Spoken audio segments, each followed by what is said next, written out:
آپ کا سب سے بڑا سب سے اہم کام اور علوم قرآنی کی اشاعت ہے، اور اس سلسلے میں آپ کا بڑا کارنامہ قرآن مجید کا فارسی ترجمہ ہے۔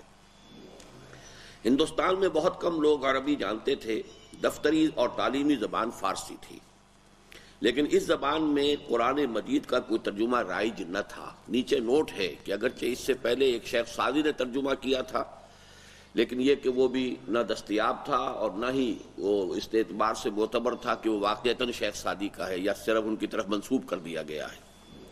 ایک اور تفسیر بھی ہندوستان میں لکھی گئی تھی فارسی زبان میں۔ ظاہر بات ہے جب تفسیر لکھی گئی تو ساتھ ساتھ ہر آیت کا ترجمہ بھی فارسی میں کیا گیا تھا، لیکن وہ بھی کوئی ایسی شے نہیں تھی کہ جو زیادہ عام ہو سکی ہو۔ لہذا پہلا ترجمہ کہ جو عام ہوا، پھیلا اور لوگوں کے اندر جو ہے اسے قبول عام کی حیثیت حاصل ہوئی، وہ شاہ صاحب ہی کا ہے، شاہ ولی اللہ دہلوی رحمۃ اللہ علیہ کا فارسی کا ترجمہ۔ چنانچہ عام تعلیم یافتہ مسلمان گلستان، بوستان، سکندر نامہ اور شاہ نامہ تو پڑھتے اور سمجھتے، لیکن قرآن مجید سے جو ہدایات کا سرچشمہ ہے ناواقف رہتے۔ پرانے علماء اور خواص میں سے قرآن مجید اگر کسی نے پڑھا تو ناظرانہ، یعنی مفہوم و معانی سمجھنے اور اس کی روح اور تعلیمات سے فیضیاب ہونے کے بغیر۔ اکبر کے دربار میں جب مسلمان علماء اور پورچوگیز مشنریوں میں مباحثے ہوئے اور مشنریوں نے جو کلام مجید کے لاطینی ترجمے کی وجہ سے اس کے اندراجات سے خوب واقف تھے، کلام مجید کے بعض حصوں پر اعتراض کیے، تو اس وقت پتہ چلا کہ جن مسلمانوں نے عربی میں قرآن پڑھا بھی تھا، انہیں بھی اس کے مضامین اور اندراجات سے پوری طرح واقفیت نہ تھی۔ بسا اوقات یہ ہوتا کہ پادری کلام مجید کے کسی بیان پر اعتراض کرتے اور مسلمان کہہ دیتے کہ یہ تو قرآن میں ہے ہی نہیں، اور پھر جب کلام مجید کھول کر دیکھا جاتا تو وہ حوالے نکلتے۔ چنانچہ اس کا ایک بہت اہم واقعہ ہوا تھا شاہ جہاں کے دربار میں۔ یعنی چونکہ یہ جو بحری راستہ جو ہے تلاش کیا تھا واسکو ڈی گاما نے round the cape of good hope, یہ 1498 میں کیا تھا۔ یہ جو ہم اس وقت پڑھ رہے ہیں یہ تو 1700 کے آس پاس ہم پہنچے ہوئے ہیں، یا 17ویں صدی جو ہے 1600 کے دوران پہنچے ہوئے ہیں۔ تو اس پورے عرصے کے دوران جو ہے یہ ویسٹرن جو ہے تاجر آنے شروع ہو گئے تھے، اور تاجروں کے ساتھ مشنریز بھی آتے تھے جو کہ عیسائیت کی تبلیغ کرتے تھے۔ تو یہ سارا جو بحری راستہ تھا round of the cape of good hope, یعنی افریقہ کے جنوبی کنارے سے ہو کر پھر یہ جو بحری راستہ کھلا ہے، اسی راستے سے پھر یہ یورپین کولونیلزم جو ہے وہ عالم مشرق پر حملہ آور ہوا ہے۔ تو ان میں پورچوگیز بھی تھے، اسپینیئرز جو ہیں وہ ادھر نہیں آئے، اسپینیئرز جو ہیں وہ زیادہ ویسٹ ورڈز گئے ہیں، وہ امریکہ کی طرف گئے ہیں، لیکن پورچوگیز تھے، پھر اس کے بعد فرینچ آئے، پھر اسی طریقے سے برٹش آئے، پھر ایسٹ انڈیا کمپنی بنی ہے برطانوی۔ تو یہ سارا دور شروع ہو گیا تھا، اس کا آغاز اکبر کے زمانے میں ہو گیا تھا۔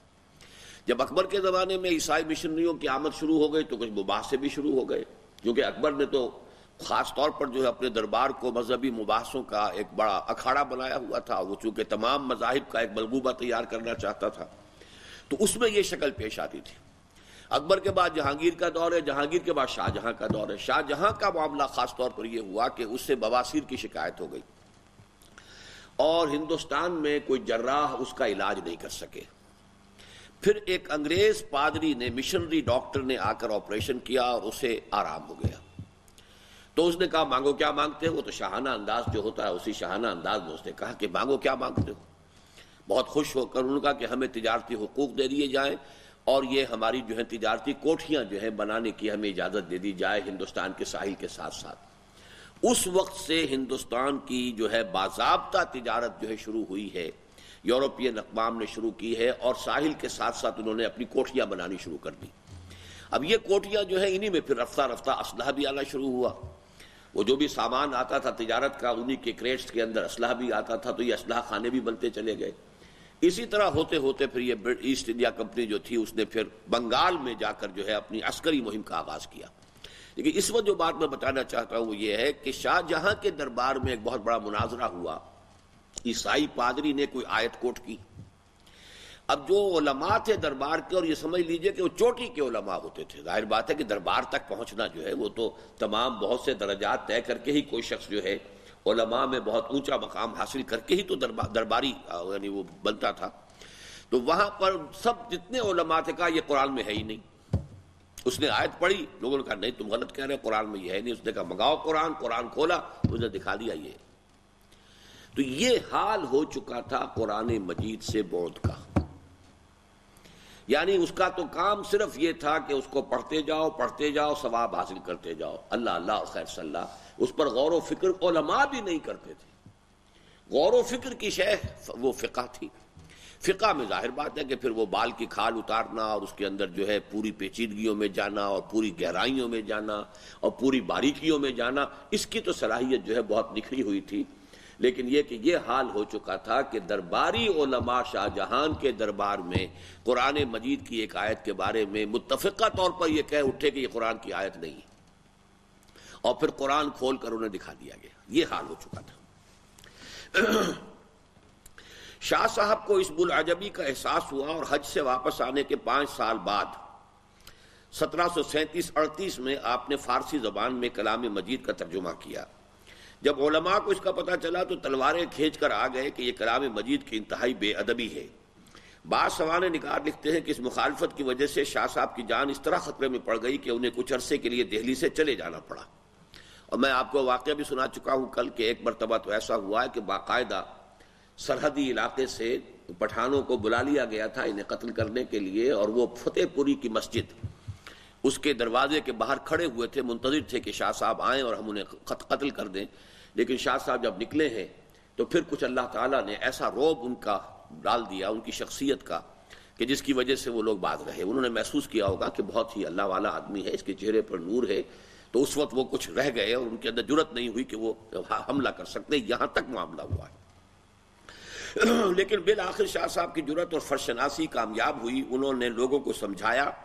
یہ خاص طور پہ اس لیے میں تفصیل سے چاہتا ہوں کہ آپ سمجھ لیں کہ دعوت رجوع القرآن کا آغاز جو ہے وہ در حقیقت شاہ صاحب کی زندگی سے.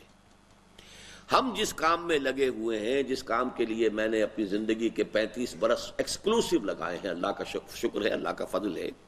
اور پھر یہ کہ جس کام کے نتیجے میں انجمن خدام القرآن قائم ہوئی اور دوسری انجمنیں قائم ہوئی ہیں، یہ دورہ ترجمہ قرآن ہوا ہے، اردو میں ہوا ہے، اب میں انگریزی میں کر رہا ہوں، یہ قرآن اکیڈمیز بنی ہیں، قرآن کالج بنا، یہ سب در حقیقت اس کا نقطہ آغاز جو ہے وہ در حقیقت شاہ ولی اللہ دہلوی کی ذات گرامی ہے. اس سے پہلے جو بھی کام ہوا تھا، جو کہ حضرت مجدد الفسانی نے کیا تھا، وہ در حقیقت ایک سیلاب کو روکنے کی بات تھی کہ وہ سیلاب جو آ رہا تھا وحدت ادیان کے راستے سے یا ہمہ اوسطی تصور کے راستے سے، تصوف کے راستے سے، جس سے کہ ملت اسلامیہ کا تشخص ختم ہو رہا تھا، اس سیلاب کے آگے بند باندھ دیا حضرت مجدد الفسانی رحمۃ اللہ علیہ نے. لیکن اصل میں جس کو ہم کہیں گے کہ تجدیدی مساعی جو ہیں مثبت طور پر شروع ہوئی ہیں، وہ در حقیقت شاہ ولی اللہ دہلوی رحمۃ اللہ علیہ کی ذات گرامی سے.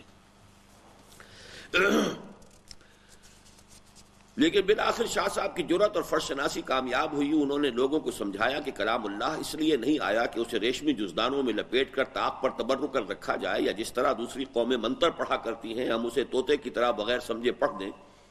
یہ کتاب انسانی زندگی کے متعلق اہم ترین حقائق کو بے نقاب کرتی ہے. اس کے نازل ہونے کا مقصد یہ تھا کہ لوگ اسے پڑھیں اور ان حقائق کو اپنی زندگی کا دستور العمل بنائیں، اور اس کے لیے رائج الوقت زبانوں میں اس کا ترجمہ ضروری ہے. چنانچہ آہستہ آہستہ معترضین کی مخالفت کم ہوئی اور نہ صرف شاہ صاحب کے ترجمے نے رواج پایا بلکہ اردو اور دوسری زبانوں کے ترجموں کی راہ ہم پیدا ہو گئی. چنانچہ میں بتا چکا ہوں کہ شاہ صاحب کے 2 صاحبزادوں نے ترجمے کیے اردو میں. شاہ عبد القادر دہلوی رحمۃ اللہ علیہ نے، انہوں نے با محاورہ کیا ہے. شاہ رفیع الدین نے لفظی ترجمہ کیا ہے. اور یہ دونوں ترجمے جو ہے آج بھی تمام اردو تراجم کا ماخذ یہی ہے. چنانچہ حضرت شیخ الہند رحمۃ اللہ علیہ نے تو صاف لکھا ہے، مولانا محمود حسن صاحب نے اپنا جو ترجمہ کیا ہے اس صدی کے آغاز میں، کہ در حقیقت یہ وہی شاہ عبد القادر صاحب کا ترجمہ ہے، لیکن چونکہ 100 برس گزر گئے ہیں اور اردو زبان کا محاورہ کچھ بدل گیا ہے، ایڈیمز چینج ہو چکے ہیں، لہذا میں نے صرف یہ کیا ہے کہ جو زبان کے اندر اس 100 برس کے عرصے میں جو تبدیلی آ گئی ہے ایڈیم کی، صرف اس کو میں نے جو ہے زمانہ حال کے مطابق کر دیا، ورنہ ترجمہ وہی ہے. تو شاہ صاحب کا ترجمہ فارسی میں اور شاہ صاحب کے 2 بیٹوں کا ترجمہ اردو میں، اور شاہ صاحب کے ایک بیٹے کی تفسیر عزیزی، یہ شاہ عبد العزیز صاحب نے لکھی.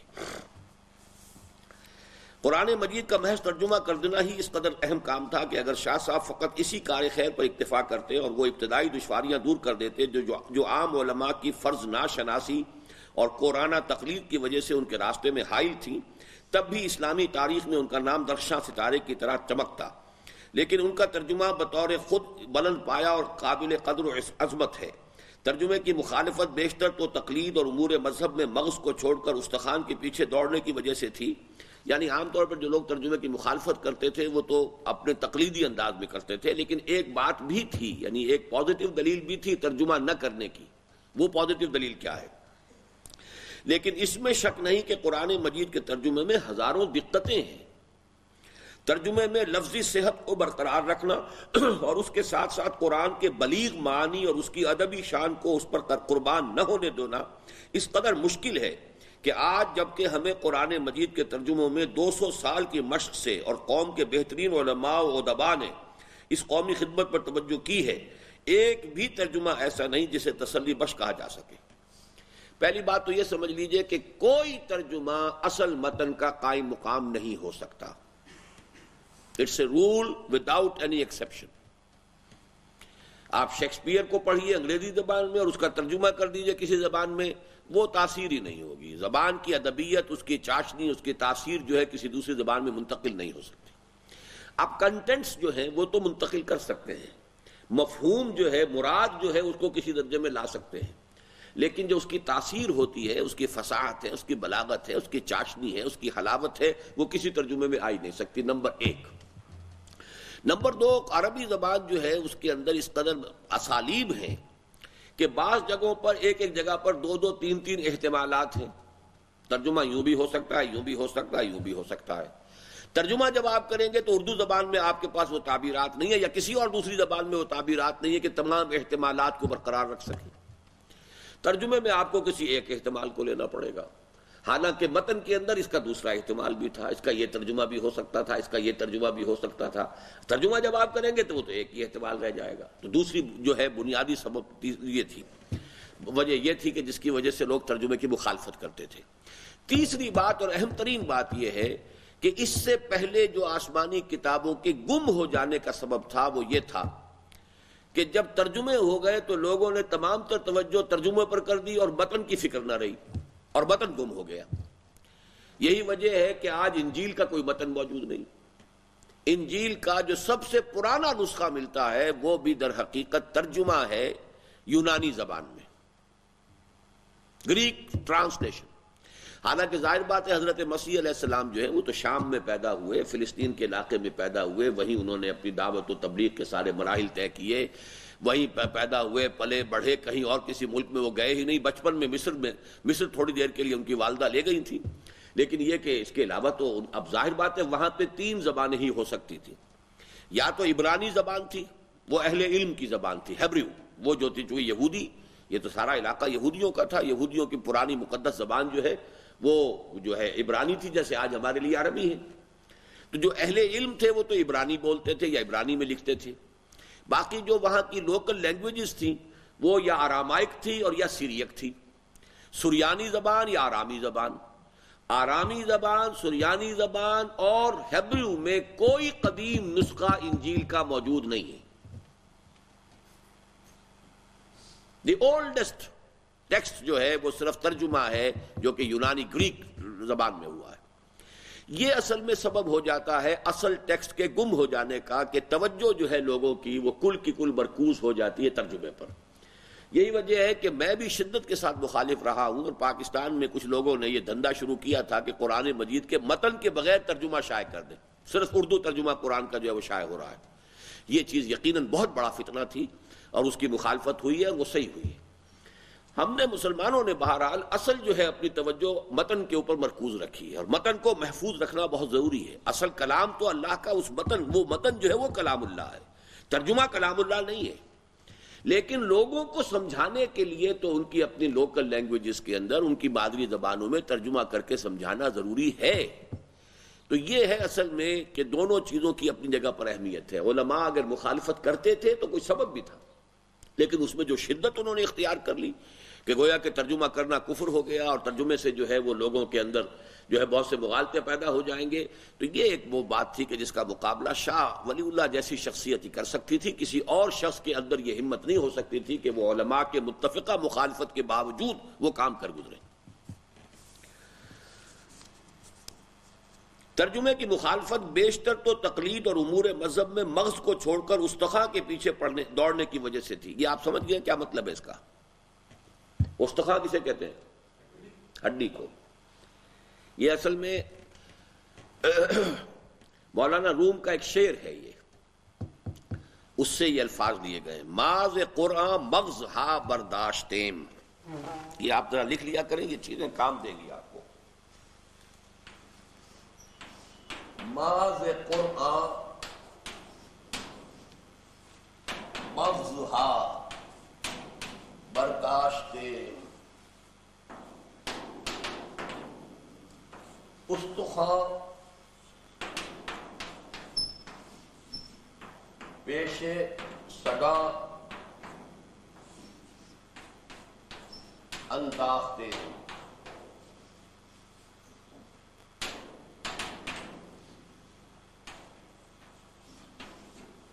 رومی جنہیں علامہ اقبال اپنا مرشد مانتے ہیں، ان کا شعر ہے، ہم نے قرآن سے اس کا اصل گودا حاصل کر لیا۔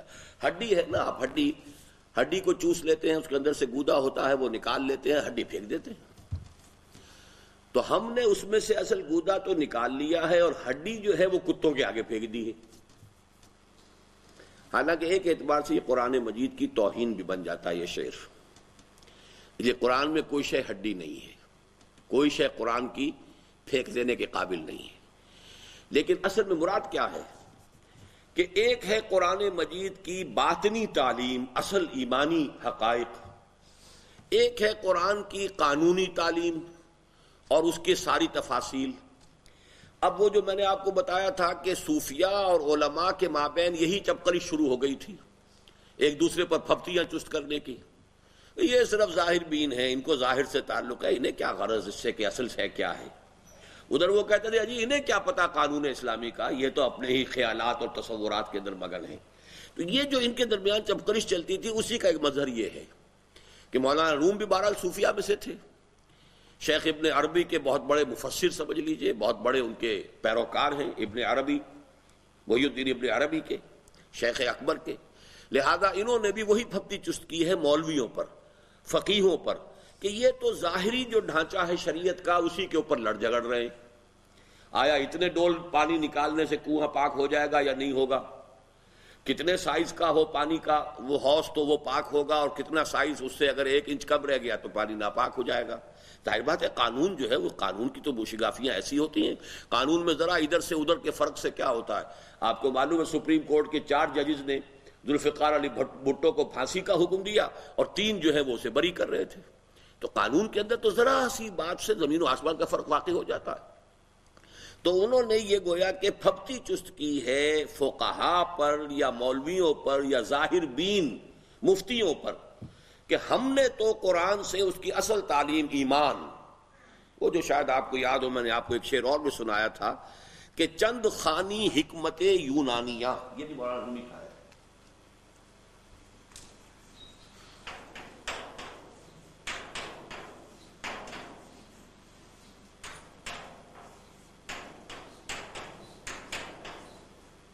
حکمت قرآنیہ راہم بخواہ،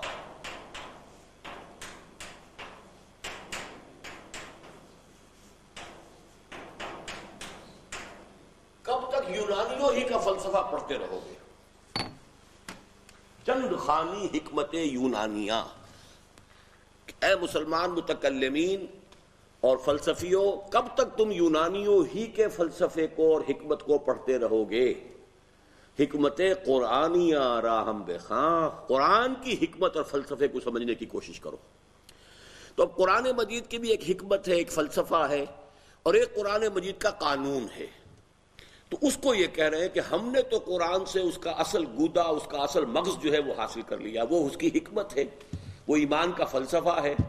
باقی یہ ہڈیاں ہم نے چھوڑ دی ہیں ان کے لیے کہ یہ مولوی جو ہے ان کے اوپر لڑتے رہیں، کتوں کی طرح ایک دوسرے پر غراتے رہیں، تو یہ ہم نے ان کے لیے چھوڑ دیا ہے۔ ماز قرآن مغزہا برداشتین، استخاں پیش سگا انداختین۔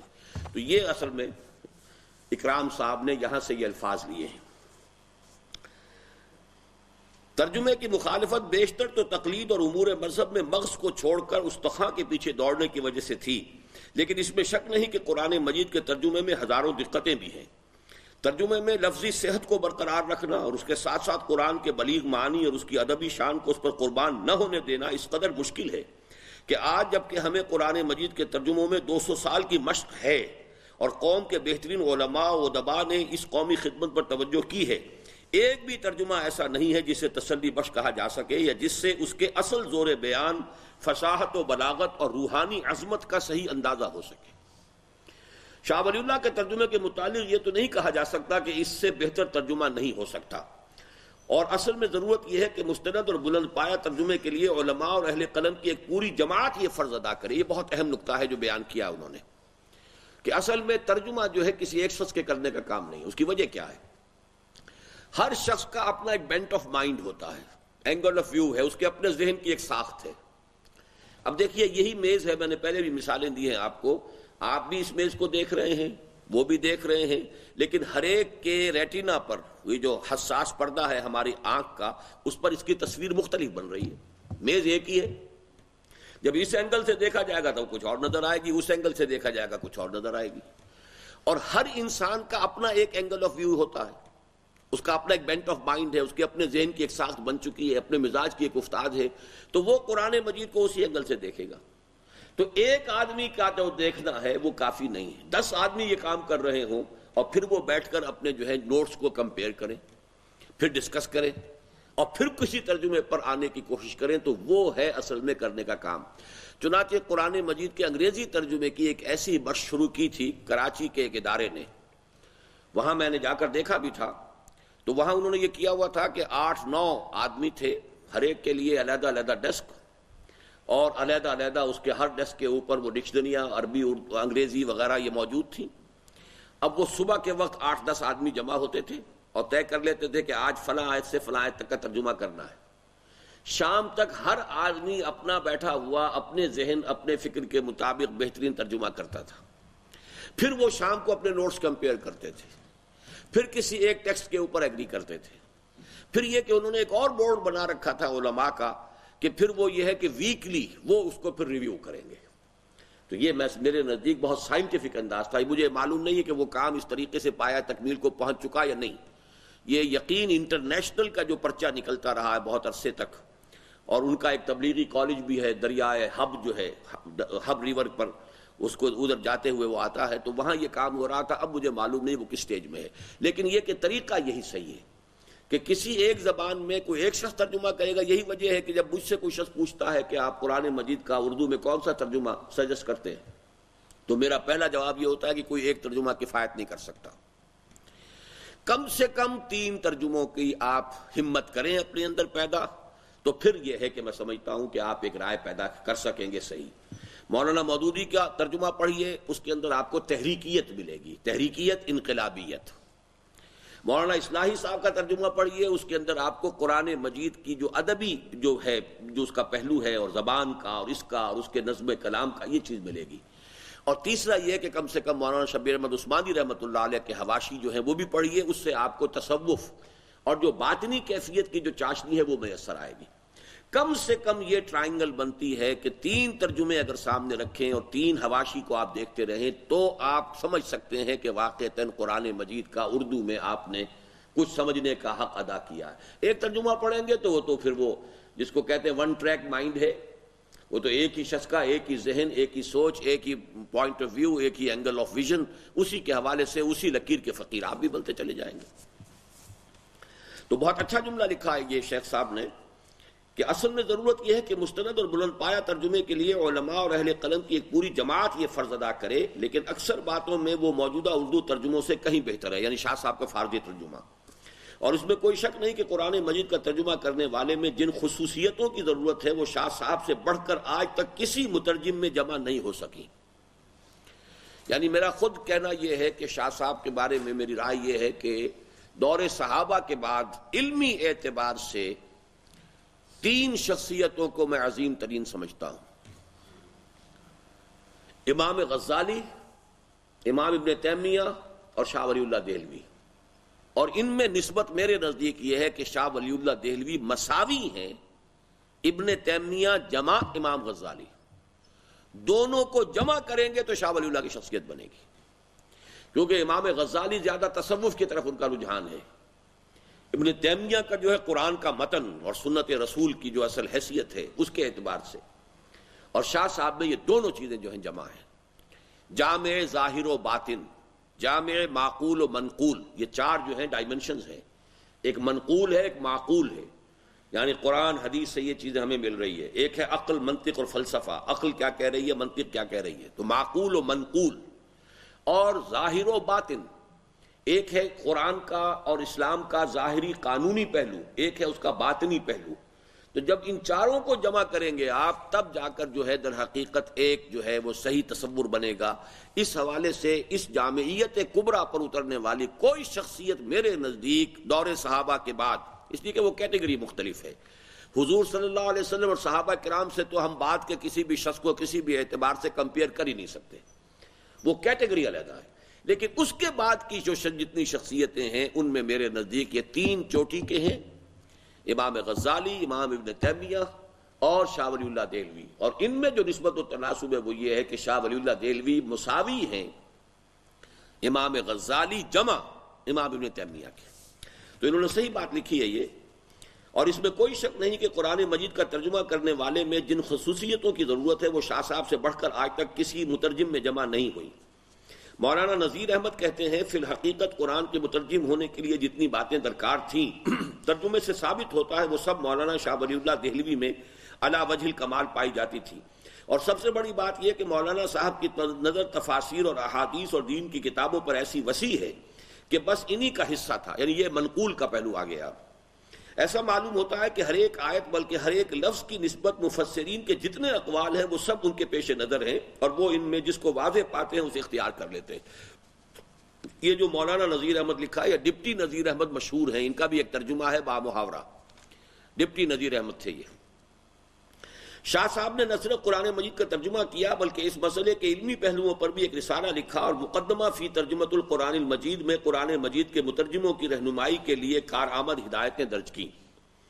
شاہ صاحب اپنی کتاب میں لکھتے ہیں کہ اس بندہ ضعیف پر خداوند تعالیٰ کے کئی بے شمار نعمتیں ہیں، جن میں سب سے زیادہ عظیم الشان نعمت یہ ہے کہ اس نے مجھ پر قرآن مجید سمجھنے کی جس نے مجھ کو قرآن مجید سمجھنے کی توفیق عطا فرمائی، اور حضرت رسالت مآب صلی اللہ علیہ وسلم کے احسانات اس کمترین امت پر بہت ہیں، یعنی امت میں سب سے کمتر میں ہوں، اس کمترین امت پر بہت ہیں، جن میں سب سے بڑا احسان قرآن مجید کی تبلیغ ہے۔ یہی ہے اصل کرنے کا کام، قرآن کا فہم اور قرآن کی تبلیغ، یعنی یوں سمجھیے ایک کام وہ ہے جو اللہ سے ملتا ہے، ایک کام وہ ہے جو رسول کے اتباع میں ہمیں کرنا ہے۔ اللہ سے تو ہمیں قرآن کا فہم مانگنا ہے، جیسے کہ حضور صلی اللہ علیہ وسلم نے حضرت عبداللہ ابن عباس کے لیے دعا کی تھی، اللہم فقہہ فی الدین وعلمہ التاویل، اے اللہ اس نوجوان کو دین کا فہم عطا کر دے اور تعویل قرآن، تفسیر قرآن کا علم عطا کر دے۔ تو اللہ سے تو مانگیے فہم قرآن، اور رسول کا اتباع کیا ہے؟ تبلیغ قرآن۔ اب اس کو پھیلائیے، اس کو عام کیجئے، یہ رسول کا اتباع ہے۔ تو شاہ صاحب کہہ رہے ہیں کہ مجھ پر اللہ کی جو بے شمار نعمتیں ہیں ان میں سب سے بڑی نعمت یہ ہے کہ اس نے مجھے قرآن مجید کو سمجھنے کی توفیق دی، اور رسول صلی اللہ علیہ وسلم کا جو سب سے بڑا احسان ہے وہ یہ ہے کہ جیسے انہوں نے تبلیغ فرمائی قرآن مجید کی، ایسے ہی جیسے کہ آپ نے فرمایا فَلْيُبَلِّغِ الشَّاهِدُ الْغَائِبَ، اب پہنچاؤ وہ جن تک میں نے پہنچا دیا ان کی ذمہ داری ہے کہ آگے پہنچائیں، اور بلغوا انی ولو آیتن، پہنچاؤ میری جانب سے خواہ ایک ہی آیت۔ تو میں اسی کام کے اندر جو ہے میں نے اپنی زندگی لگائی ہے۔ قرآن مجید کی تبلیغ شاہ صاحب نے فقط ترجمہ کر کے ہی نہیں کی بلکہ علم تفسیر کے متعلق کتابیں بھی لکھیں، جن میں الفوز الکبیر فی اصول التفسیر خاص طور پر قابل ذکر ہے۔ اس کتاب کے 4 باب ہیں جن میں علوم قرآنی اور مطالعہ قرآن کے مختلف پہلوؤں پر تبصرہ کیا ہے۔ دوسرے باب میں آپ نے مسئلہ نص پر مجتہدانہ انداز سے نظر ڈالی ہے، اور وہ آیات منسوخہ جن کی تعداد بعض لوگوں کے نزدیک 500 کے قریب تھی، اور جن کی تعداد جلال الدین سیوطی رحمۃ اللہ علیہ نے بھی 20 مقرر کی تھی، 4 سے زیادہ تسلیم نہیں کی۔ یہ ذرا علم قرآن کا ایک مشکل مسئلہ ہے، ناسخ و منسوخ۔ ناسخ و منسوخ کے ایک حکم پہلے آیا اور اس کے بعد دوسرا حکم آیا تو گویا کہ پہلا منسوخ ہو گیا۔ جیسے مثلا پہلے یہ رعایت دی گئی تھی کہ اگر کوئی شخص روزہ نہ رکھے تو ایک مسکین کو کھانا کھلا دیا کرے، پھر جب رمضان کے روزوں کی فرضیت کا حکم آیا، یہ حکم جو ہے ساقط ہو گیا، اور صرف حضور نے اس کو باقی رکھا ہے کس کے لیے کہ جو انتہائی بوڑھا ہے یا ایسا مریض ہے کہ روزہ رکھنے سے جان جانے کا اندیشہ ہے تو اس کے لیے باقی رکھا، صحت مند آدمی کے لیے یہ اب اس کی رعایت باقی نہیں رہی، تو گویا کہ وہ آیت کا وہ حصہ منسوخ ہو گیا۔ یا اسی طرح پہلے حکم تھا کہ ہر مسلمان اپنی وصیت لکھ کر ہر وقت اپنے پاس رکھے، اس لیے کہ قانون وراثت ابھی معین طور پر آیا نہیں تھا، تو سورہ بقرہ میں حکم ہے کہ اگر کچھ بھی مال چھوڑ کر جا رہے ہو تو وصیت کر کے جاؤ تاکہ والدین کو بھی کچھ حصہ مل سکے، یہ نہ ہو کہ بس ایک بڑا بیٹا جو ہے وہ ساری وصیت پر قابض ہو کر بیٹھ جائے۔ لیکن جب وہ قانون وراثت نازل ہو گیا تو وصیت کا یہ حکم جو ہے یہ اب گویا کہ اس طریقے سے لازم نہیں رہا، بلکہ اس کو کہا گیا کہ وصیت کرے گا بھی تو صرف 1/3 کے اندر وہ وصیت نافذ ہوگی، 2/3 پر وہی قانون جو ہے اللہ نے جو نازل کر دیا ہے اسی کا نفاذ ہوگا، اور وہ وصیت بھی وارث کے حق میں نہیں ہو سکتی، یعنی جس کا حصہ اللہ تعالیٰ نے وراثت میں خود قرآن میں مقرر کر دیا ہے اس کے لیے وصیت نہیں ہو سکتی، وصیت کسی غیر وارث کے لیے ہو سکتی ہے، کسی ادارے کو آپ 1/3 حصہ اپنا دے دینا چاہیں کسی اور نیک کام میں، کسی یتیم کو، کسی مسکین کو، کسی اور کام میں وہ آپ دے سکتے ہیں، لیکن وارث جو معین کر دیے گئے ہیں ان کے حق میں جو ہے وہ وصیت نہیں کی جا سکتی۔ اس طرح قرآن مجید کے اندر ناسخ و منسوخ کی آیات کا ایک خاص فن رہا ہے، تو کسی زمانے میں تو 500 آیتیں گویا کہ 6500 میں سے 1/13 قرآن جو ہے سمجھا گیا تھا کہ یہ منسوخ ہو چکا ہے۔ جلال الدین سیوطی رحمۃ اللہ علیہ نے پھر جرح کی کہ نہیں، یہ منسوخی کا یہ مطلب نہیں ہے اور یہ بہت ہی غلط رائے ہے، تو 20 آیات کو تعین کیا انہوں نے کہ یہ 20 آیتیں منسوخ ہوئی ہیں قرآن کی، منسوخ التلاوت نہیں ہے، پڑھی جائیں گی، قرآن مجید کی آیات شمار کی جائیں گی لیکن ان کا حکم باقی نہیں رہا۔ شاہ صاحب نے اس کے اندر اور کمی کی ہے، تطبیق کر کے دکھا دیا کہ یہ بھی منسوخ نہیں ہے، بلکہ ان میں سے صرف 4 کو انہوں نے تسلیم کیا ہے کہ یہ 4 آیات ایسی ہیں کہ جو واقعتاً ہم مانیں گے کہ یہ اب منسوخ ہیں حکم کے اعتبار سے۔ فوز الکبیر کے بعد اندراجات سے خیال ہوتا ہے کہ شاہ صاحب قرآنی ارشادات کو وسیع سے وسیع مفہوم میں دینا چاہتے تھے۔ یہ لفظ جو ہے وہ شاید آپ نے میرے دروس میں کبھی سنا ہو کہ ایک تعویل خاص ہوتی ہے، ایک تعویل عام ہوتی ہے۔ تعویل خاص یہ ہے کہ قرآن مجید کی جو آیت یا سورت جس ماحول میں نازل ہوئی، جس وقت نازل ہوئی، کوئی خاص واقعہ پیش نظر تھا یا کوئی خاص حالات تھے، اس کانٹیکسٹ میں رکھ کر سمجھا جائے کہ جب یہ آیت نازل ہوئی تو اس کا کیا مفہوم سمجھا گیا ہوگا۔ ایک یہ کہ اس کے الفاظ کے اوپر غور کیا جائے، چھوڑ دیجئے اس کو کہ کانٹیکسٹ کیا تھا، کب نازل ہوئی ہے، فرض کیجئے آج ہی نازل ہو رہی ہے یہ آیت، تو الفاظ کے عموم سے نتیجہ نکالا جائے۔ اسی لیے ایک جملہ جو ہے مفسرین کہا کرتے ہیں، اس کو بھی لکھ لیجئے،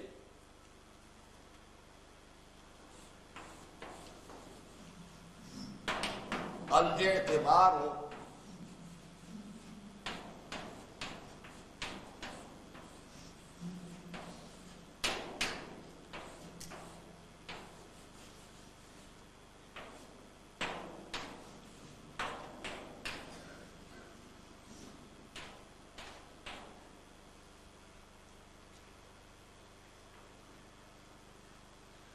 الاعتبار لعموم اللفظ لا لخصوص السبب، اعتبار الفاظ کے عموم کا کیا جائے گا، سبب نزول کے خصوص کا نہیں کیا جائے گا۔ ایک آیت نازل ہوئی خاص پس منظر میں، خاص واقعہ تھا، اسے ہم کہتے ہیں شان نزول، اسی کو سبب نزول بھی کہتے ہیں۔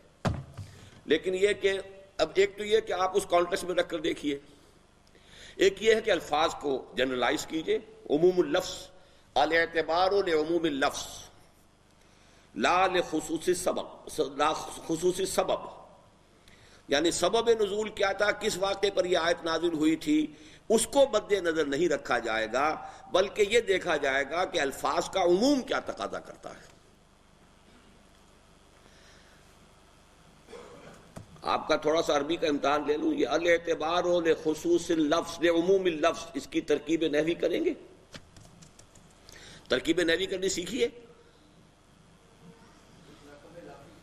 یہ ذرا نکال دو بھائی، لا لخصوص سبب نکال دو اس میں سے،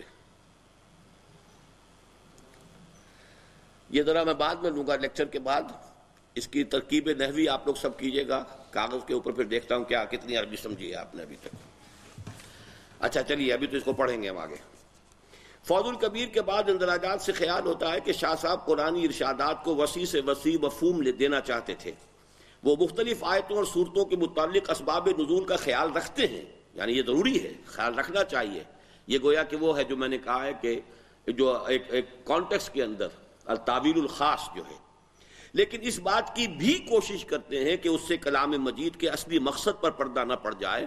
چنانچہ باب اول میں لکھتے ہیں، یہ ترجمہ کیا ہے شیخ صاحب نے، عام مفسرین نے ہر ایک آیت کی کو خواہ مباحثے کی ہو یا احکام کی ایک قصے کے ساتھ ربط دیا ہے اور اس قصے کو اس آیت کے لیے سبب نزول مانا ہے، لیکن حق یہ ہے کہ نزول قرآنی سے مقصود اصلی نفوذ بشریہ کی تہذیب اور ان کے باطل عقائد اور فاسد اعمال کی تردید ہے۔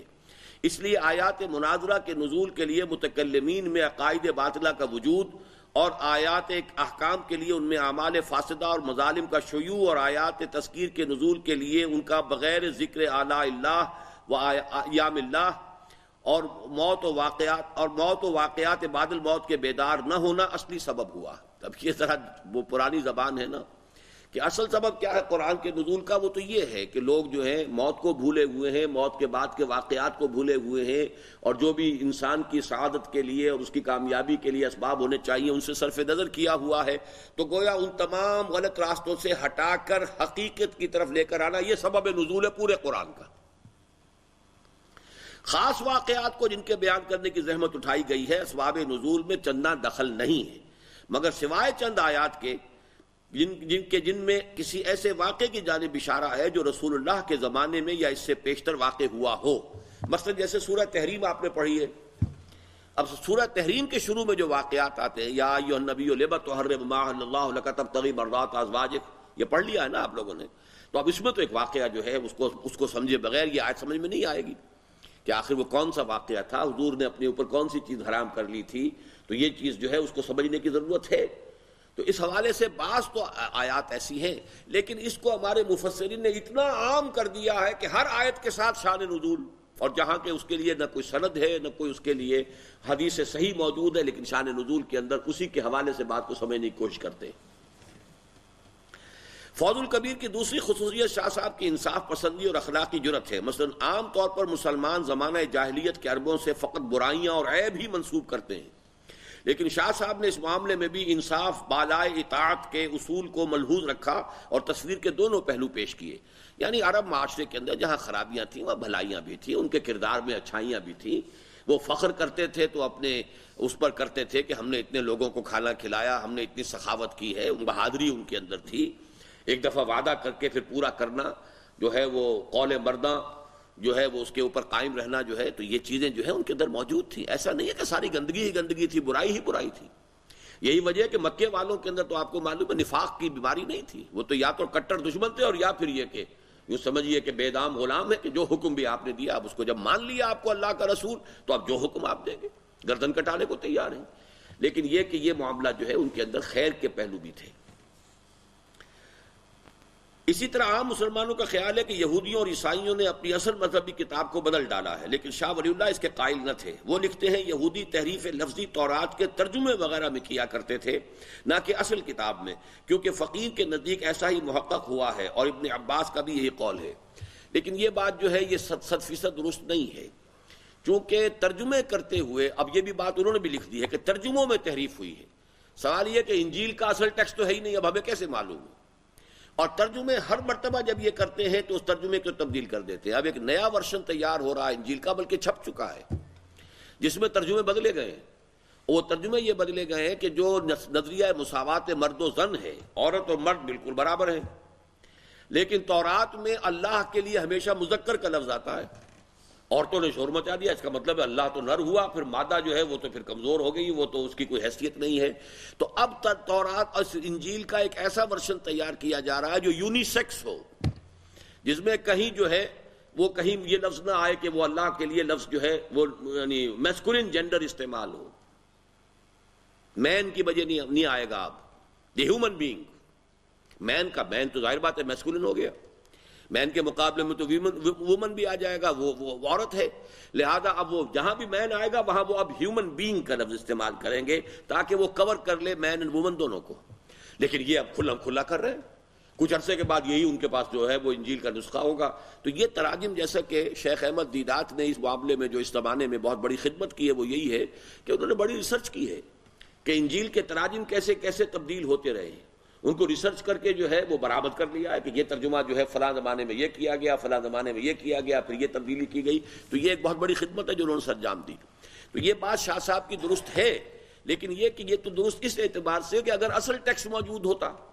اب اصل ٹیکسٹ تورات کا آج ہے ہی نہیں، یہ آپ کو معلوم ہونا چاہیے. یہودی یہ تسلیم کرتے ہیں کہ ہمارے پاس تورات کا اصل نسخہ نہیں ہے، اس لیے کہ اصل نسخہ جو ہے وہ تو رکھا ہوا ہے اس آرک میں.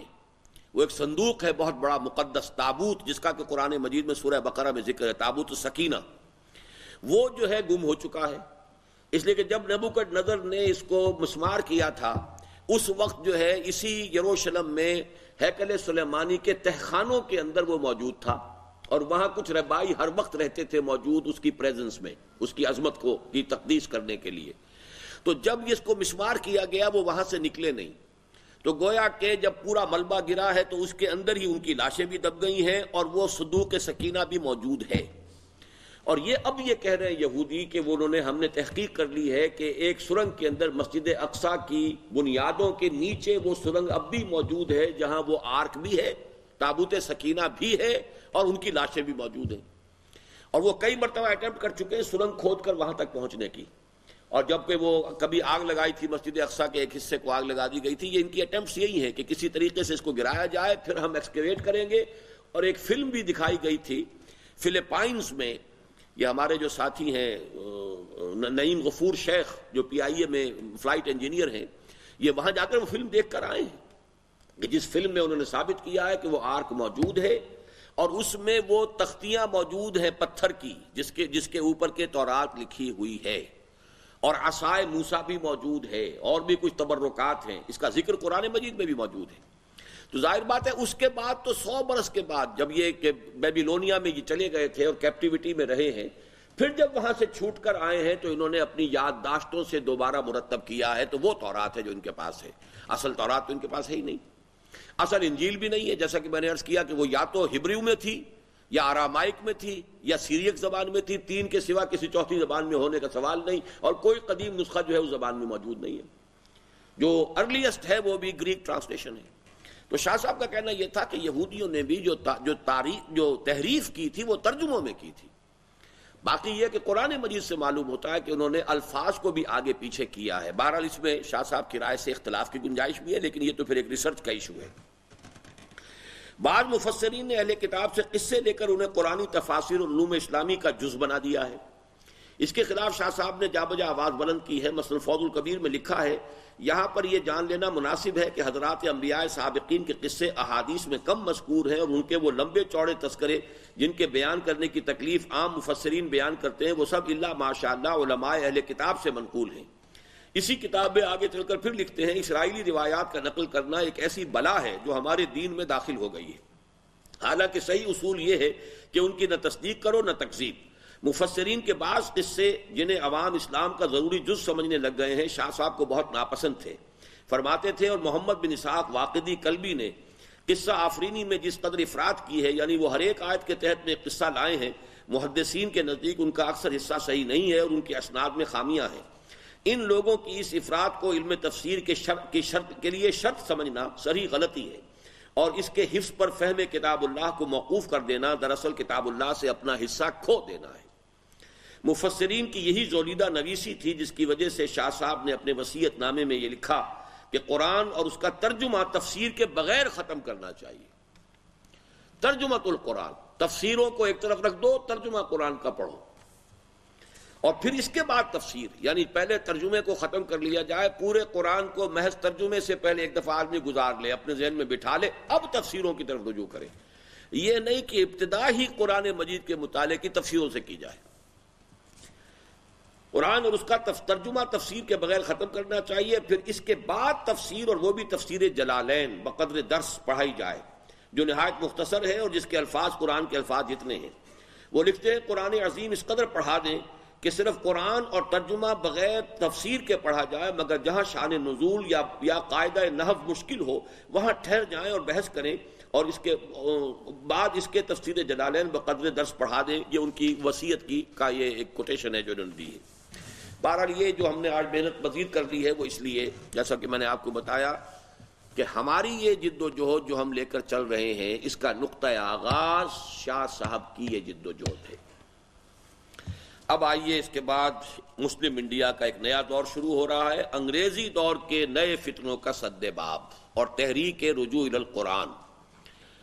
یعنی اس دور میں پھر اب رجوع الی القرآن کی تحریک کن مراحل سے گزری ہے۔ اس میں سے آج ہم صرف پہلے دو جو ہیں آئٹم وہ پڑھ سکیں گے، خان وعدہ ولی اللہ اور تحریک شہیدین، اور عیسائیوں اور ہندوؤں کی جانب سے تبلیغی یلغار۔ امام الہند حضرت شاہ ولی اللہ دہلوی کے بارے میں ہم اپنا یہ تاثر بھی بیان کر چکے ہیں کہ دور صحابہ کے بعد کی پوری اسلامی تاریخ میں ان کی سی جامعیت کبریٰ کی حامل کوئی دوسری شخصیت نظر نہیں آتی، اور اس میں ہرگز کسی شک و شبے کی گنجائش نہیں ہے کہ وہ واقعتاً دور جدید کے فاتح ہیں۔ فاتح کے کیا معنی ہے یہاں؟ جی، افتتاح کرنے والے۔ فاتح کا ایک ترجمہ ہمارے ہاں ہوتا ہے کانکر کرنا، فتح کرنا، کانکرر فاتح۔ ایک ہے فتح یفتح کھولنا، اسی سے مفتاح کا لفظ بنا، چابی، تالے کی چابی کو آپ کیا کہتے ہیں؟ مفتاح، جس سے کہ وہ تالا کھل جاتا ہے۔ تو فاتح بمنزلہ افتتاح، جیسے کہ قرآن مجید میں سورہ فاتحہ دی اوپننگ سورہ آف دی قرآن، قرآن کو کھولنے والی، دی اوپننگ سورہ آف دی قرآن۔ تو دور حاضر کے فاتح، اس کا آغاز کرنے والے جو ہیں، جو بھی تجدیدی مساعی ہو رہی ہیں، چونکہ میں پہلے عرض کر چکا ہوں کہ شیخ مجدد رحمۃ اللہ علیہ کی مساعی زیادہ تر ایک روک لگا دینا، بند باندھ دینے کا تھا۔ اب اس کے بعد اصل جو تعمیری جد و جہد شروع ہوئی ہے وہ در حقیقت شاہ ولی اللہ دہلوی رحمۃ اللہ علیہ کی ذات سے ہے۔ اس لیے کہ جب اصل شے قرآن ہے تو قرآن سے تعلق کو دوبارہ قائم کرنا، استوار کرنا، یہیں سے وہ اب اصل جو ہے کام شروع ہوگا تجدید دین کا۔ تو اس لیے وہ فاتح ہیں اس دور کے۔ ساتھ ہی تجدید دین اور احیاء اسلام کے بلند و بالا مقاصد کے لیے ان کی ہمہ جہتی مساعی کا ایک اجمالی خاکہ بھی بیان کیا جا چکا ہے، اور یہ بھی عرض کیا جا چکا ہے کہ ان مختلف النوع اور وسیع الاطراف مساعی میں ان کی اہم ترین خدمت یہ تھی کہ انہوں نے اسلام کا رشتہ اس کی اصل ثابت یعنی قرآن حکیم کے ساتھ اثر نو قائم کرنے کے طویل عمل کا باقاعدہ آغاز فرما دیا۔ یہ تو پچھلے چیپٹر سے کوٹیشنز دی ہیں میں نے اس چیپٹر کو آغاز کرنے کے لیے، اور یہ کہ وہ ان کا عظیم ترین کارنامہ یہ ہے کہ انہوں نے توجہات کو اثر نو قرآن حکیم کے علم و حکمت کی جانب منعطف کر دیا، اور اللہ کی رسی کے ساتھ امت مسلمہ کے تعلق کو دوبارہ استوار کرنے کی سعی کا آغاز کر کے گویا حضرت ابوبکر صدیق کے اس قول کے مطابق کہ لا یصلح آخر هذه الامة الا بما صلح به اولها، اسلام کی نشأت ثانیہ کی سعی و جہد کی راہ کھول دی۔ یہاں ایک غلطی ہے، کل بھی میں نے نوٹ کیا تھا لیکن میں وضاحت کرنے سے مجھے یاد نہیں رہی بات، یہ ذرا کوئی صاحب نوٹ کر دیں اور عاقف کو بھی نوٹ کروا دیں کہ آئندہ ایڈیشن کے اندر یہ تصحیح کر دیں۔ یہ قول حضرت ابوبکر کا نہیں ہے، نوٹ کر لیجئے۔ وہ تم نے مٹائی دیا جملہ جو میں نے لکھا تھا، میں نے امتحان لینا اس میں۔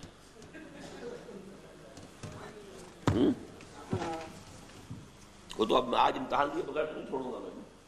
کیا تھا وہ؟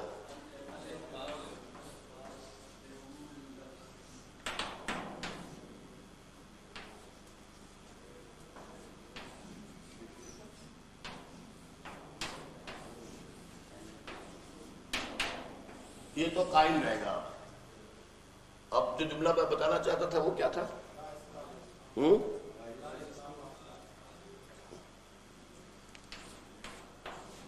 لا یصلح آخر هذه الامة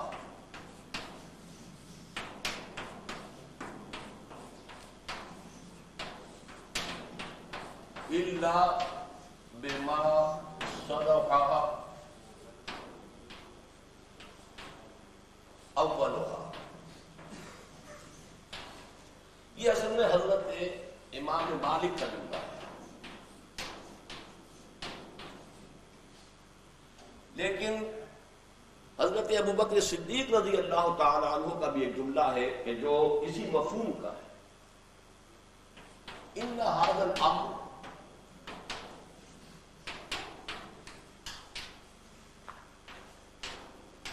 لا یصلح آخرہ الا بما صلح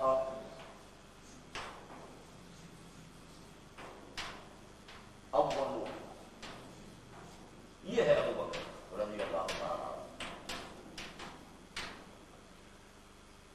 جب حضرت ابو بکر نے رضی اللہ تعالی عنہ حضرت عمر کو نامزد کیا ہے اپنا جانشین، اس وقت ایک خطبہ دیا تھا اور خلافت کے بارے میں کچھ باتیں بیان کی تھی. اس میں فرمایا تھا ان ھذا الامر، یعنی جو خلافت کا معاملہ ہے، لا یصلح آخرہ، اس کا جو آخری حصہ ہے نہیں درست ہو سکے گا الا بما صلح به اولہ، مگر اسی طریقے پر جس طریقے پر کہ پہلے حصہ کی اصلاح ہوئی تھی. یہ اصل میں اس حدیث کے حوالے سے ہے کہ جو حضور نے 5 ادوار گنوائے ہیں کہ میرا دور ہے، پھر خلافت علی منہاج النبوت کا دور ہے، پھر ظالم ملوکیت کا دور ہے، پھر غلامی والی ملوکیت کا دور ہے، اس کے بعد پھر خلافت علی منہاج النبوت کا دور ہے. تو گویا کہ آخری جو دور ہوگا وہ بھی اسی طور سے قائم ہو سکے گا جس طور سے پہلا دور قائم ہوا تھا. تو وہ جملہ تو ہے حضرت ابو بکر صدیق کا رضی اللہ تعالی عنہ، لیکن اس کی ترجمانی پھر کی ہے امام مالک رحمۃ اللہ علیہ نے، لا یصلح آخر هذه الامة الا بما صلح به اولها. اور یہ سب سے پہلے مولانا ابوالکلام آزاد نے یہ جملہ 1912 میں الہلال میں نقل کیا ہے. یہ تو انشاءاللہ پھر جب وہ بقیہ کتابچہ ہم پڑھیں گے وہ تعمیل والا فکر اسلام کے انقلابی فکر کی تجدید و تعمیل، تو وہاں یہ بات آ جائے گی. اس سے پہلے ہم یہ بھی واضح کر چکے تھے کہ صدر اول میں اسلام کی عظیم ترین حقیقتیں 2 ہی تھیں. ایک ایمان، وہ ظاہری اور قانونی اور فقہی ایمان نہیں جس کا تعلق اقرار باللسان سے ہے، بلکہ وہ حقیقی اور قلبی ایمان جو یقین بن کر انسان کے رگ و پے میں سرایت کر جائے. اور دوسرے جہاد فی سبیل اللہ جس کا مقصد ہو شہادت علی الناس، اعلاء کلمت اللہ اور اظہار دین الحق علی الدین کلہ. اور چونکہ ایمان حقیقی کا منبع اور سرچشمہ ہے قرآن حکیم اور جہاد و قتال کی علامت ہے تلوار، لہذا مرد مومن کی شخصیت کا جو حیولہ چشم تصور کے سامنے ابھرتا ہے اس کے ایک ہاتھ میں بالکل بجا طور پر قرآن ہوتا ہے اور دوسرے میں تلوار. یہ سب سے پہلا مضمون تھا جو ہم نے پڑھا تھا، وہ یاد آ گیا کہ نہیں؟ اب آگے چلیے. یہ صحیح ہے کہ امام الہند حضرت شاہ ولی اللہ دہلوی کی اپنی زندگی میں سر بکف، سیف بدست اور کفن بردوش میدان جہاد و قتال میں نکلنے کا مرحلہ نہیں آیا. 3 اصطلاحیں فارسی ترکیب میں آ گئی ہیں. سر بکف، سر کو ہتھیلی پر رکھ لینا جسے ہم کہتے ہیں جان ہتھیلی پر رکھنا. سیف بدست، ہاتھ میں تلوار. کفن بردوش، اور کفن جو ہے وہ اپنے کندھے پر ڈال لینا تاکہ شہید ہو جائیں تو لوگوں کو دقت نہ ہو اور وہ میرے اس کفن ہی میں مجھے دفنا دیں. میدان جہاد و قتال میں نکلنے کا مرحلہ نہیں آیا. لیکن یہ ایک ناقابل تردید حقیقت ہے کہ ان کی وفات کے نصف صدی کے اندر جہاد و قتال فی سبیل اللہ کا جو غلغلہ سرزمین ہند میں بلند ہوا وہ تمام تر ان ہی کی تجدیدی دعوت کی صدائے بازگشت تھی. میں نے آپ کو بتایا تھا کہ شاہ ولی اللہ کے سب سے بڑے بیٹے شاہ عبدالعزیز، ان کے شاگرد ہیں سید احمد بریلوی رحمۃ اللہ علیہ، جنہوں نے جہاد کیا ہے سکھوں کے خلاف، اور پیش نظر تھا انگریزوں سے بھی جہاد کرنا، لیکن پہلے یہ کہ شمال مغربی ہند میں اپنے قدم جما لیں تو پھر انگریزوں کے ساتھ جنگ شروع کریں. اور شاہ ولی اللہ کے سب سے چھوٹے بیٹے تھے شاہ عبد الغنی، ان کے بیٹے تھے شاہ اسماعیل شہید. شاہ اسماعیل شہید نے بیعت کی سید احمد بریلوی کے ہاتھ پر. تو گویا کہ در حقیقت یہ جو جہاد کا سلسلہ تھا، تحریک شہیدین جس کو ہم کہتے ہیں، یہ در حقیقت شاہ ولی اللہ ہی کے کام کا ایک ظہور تھا، بروز تھا. اسی کو جس کے لیے کہ تیاری کی تھی علمی میدان میں شاہ ولی اللہ دہلوی نے، جس کے لیے کہ علمی تجدید کا کارنامہ سر انجام دیا تھا شاہ ولی اللہ دہلوی نے، اس کی عملی شکل جو پیدا ہوئی وہ در حقیقت تقریباً نصف صدی کے اندر 1763 میں شاہ صاحب کا انتقال ہو گیا. 1831 میں بالا کوٹ میں شہادت ہوئی ہے سید احمد بریلوی رحمۃ اللہ علیہ اور شاہ اسماعیل شہید رحمۃ اللہ علیہ. یہ شجرہ نسب جو ہے وہ ذہن میں رکھیے. یہ صرف ایک جملہ رہنے دو، باقی سب مٹا دو.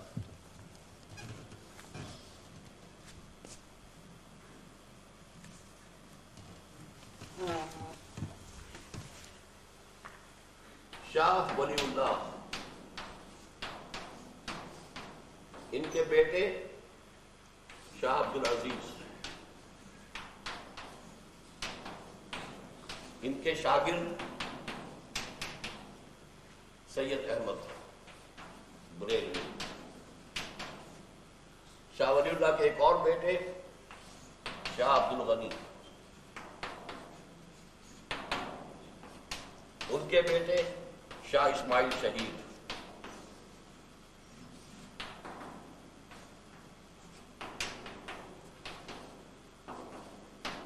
انہوں نے بیعت کی سید احمد بریلوی سے.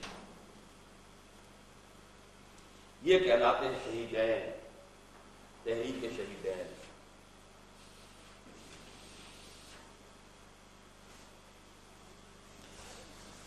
شاہ اسماعیل بہت بڑے عالم تھے جبکہ سید احمد بریلوی عالم نہیں تھے.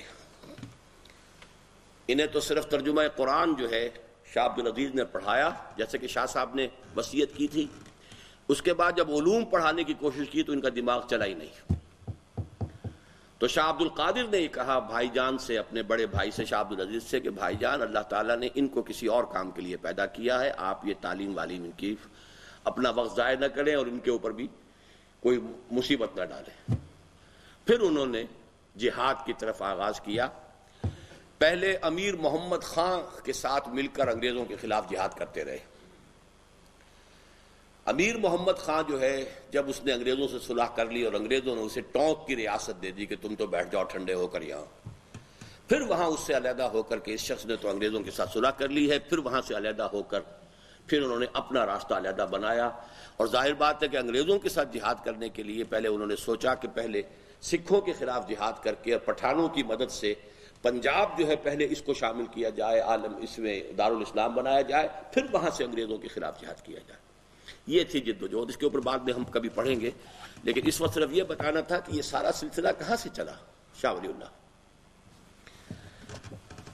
یہ صحیح ہے کہ امام الہند حضرت شاہ ولی اللہ دہلوی کی اپنی زندگی میں سربکف، سیف بدست اور کفن بردوش میدان جہاد و قتال میں نکلنے کا مرحلہ نہیں آیا، لیکن یہ ایک ناقابل تردید حقیقت ہے کہ ان کی وفات کی نصف صدی کے اندر اندر جہاد و قتال فی سبیل اللہ کا جو غلغلہ سرزمین ہند میں بلند ہوا وہ تمام تر انہی کی تجدیدی دعوت کی صدائے بازگشت تھی.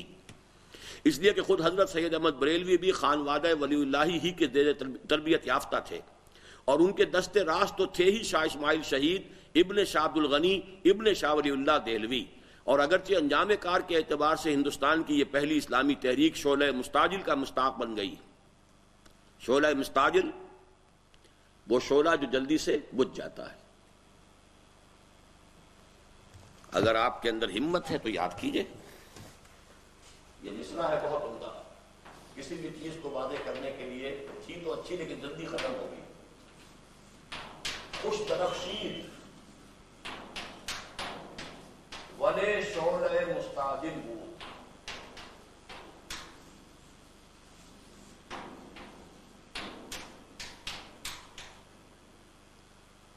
خوش درخشید خوب درخشاں ہوا تھا، خوب چمکا تھا. خوش درخشید، درخشاں چمکنا، بہت عمدہ چمکا تھا، خوب درخشاں ہوا تھا. ولے لیکن شعلہ مستعجل بود، وہ ایک ایسے شعلے کے مانند ثابت ہوا کہ جو جلد ہی بجھ گیا.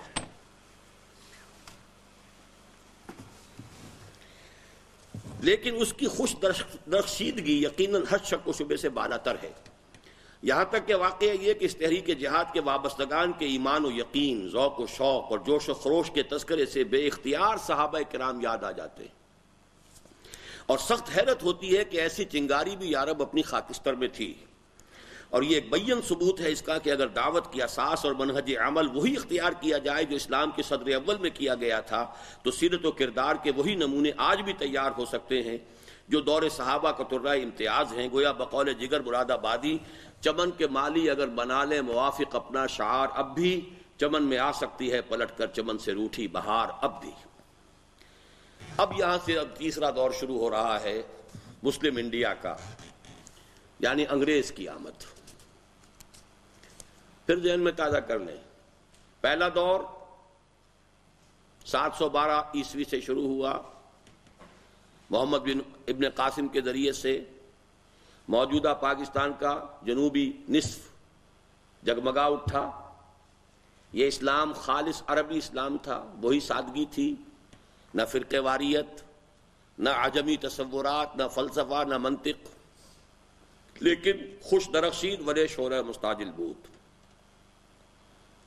اس کے بعد 300 برس کے بعد 1000 کے آس پاس موجودہ مغربی پاکستان کا شمالی نصف یہ نور اسلام سے منور ہوا۔ اس دوران میں صرف ہندوستان کے مغربی ساحل، جنوب مغربی ساحل کے اوپر اسلام کا ترشح ہوتا رہا عرب تاجروں کے ذریعے سے۔ اس میں ایک بات نوٹ کر لیجئے کہ اسی لیے وہاں شافعی ملیں گے آپ کو، حنفی نہیں ملیں گے۔ حنفی اسلام تو آیا ہے شمال مغرب سے، بعد میں 300 برس بعد۔ یہ جو دوران میں پھوار جو پڑتی رہی تھی، یہ شافعی عرب تاجر تھے۔ عربوں میں آپ کو ملیں گے یا حنبلی یا شافعی۔ مالکی ملیں گے شمال افریقہ میں، اور ترکی سے لے کر ہندوستان بنگلہ دیش تک یہ سب کے سب ہیں، یہ سب حنفی ہیں، سوائے ایران کو چھوڑ دیجئے، وہ بعد میں شیعہ بن گیا، ورنہ شروع میں یہاں بھی حنفیت ہی تھی۔ یہ صفوی ترکوں نے اس کو شیعہ بنایا ہے، یہ ایک علیحدہ بات ہے، اس کو پھر کبھی ڈسکس کریں گے۔ بہرحال یہ تو تھا پہلا دور۔ اس کے بعد جو آیا 1206 سے جو حکومت شروع ہوئی دہلی میں، اس کے ہم مختلف ادوار گن چکے ہیں۔ اس میں پھر ایک وہ جو اسلام آیا تھا وہ خالص حنفی تھا، اور وجودی تصوف، دونوں چیزیں اس کے اندر ملی ہوئی تھیں۔ اس کے بعد ہمایوں کے زمانے میں شیعیت آ گئی۔ اب جب انگریز آئے تو دو بلائیں اور آئیں۔ وہ بلائیں آپ سمجھ لیجئے، وہ بلائیں کون سی ہیں جو آج بھی ہمارے معاشرے کے اندر بہت موجود ہیں۔ اس کا شرجۂ نسب آپ کو سمجھنا چاہیے، روٹس کہاں ہیں۔ ہندوستان میں انگریز کے باقاعدہ عسکری تسلط کا آغاز تو 1757 میں جنگ پلاسی کے نتیجے میں گویا شاہ ولی اللہ دہلوی کی زندگی ہی میں ان کی وفات سے 6 سال قبل ہو گیا تھا۔ اب انڈیا کا نقشہ پھر وہ ذہن میں رکھیے کہ یہ ہندوستان میں جو انگریز آیا ہے وہ بالکل برعکس راستے سے آیا۔ مٹانا بھائی اس کو۔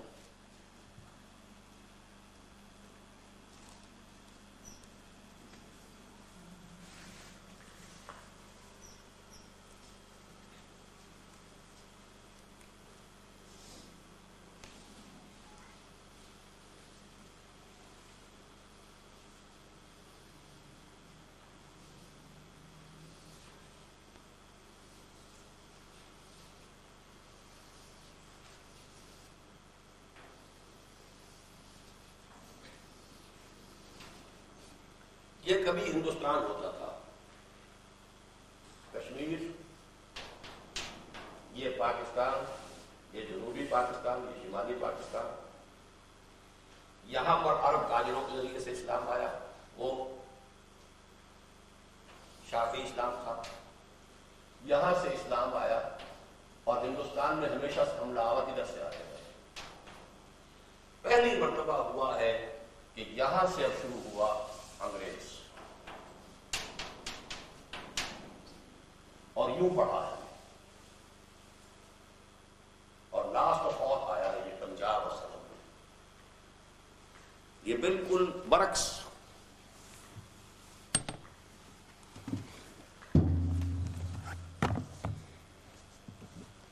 سترہ سو 57 میں پلاسی کی جنگ ہوئی، لارڈ کلائیو، سراج الدولہ اور ایک جو غداری کی شیعہ نے میر جعفر، اس کے نتیجے میں انگریزوں کی حکومت قائم ہوئی۔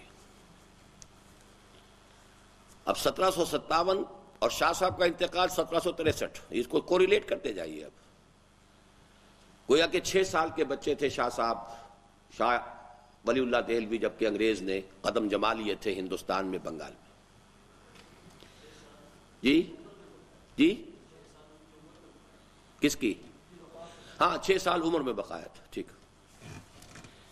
وفات سے 6 سال قبل ہو گیا تھا، تاہم اسے ایک باضابطہ کل ہند سلطنت بننے میں پوری 1 صدی لگی، 1857۔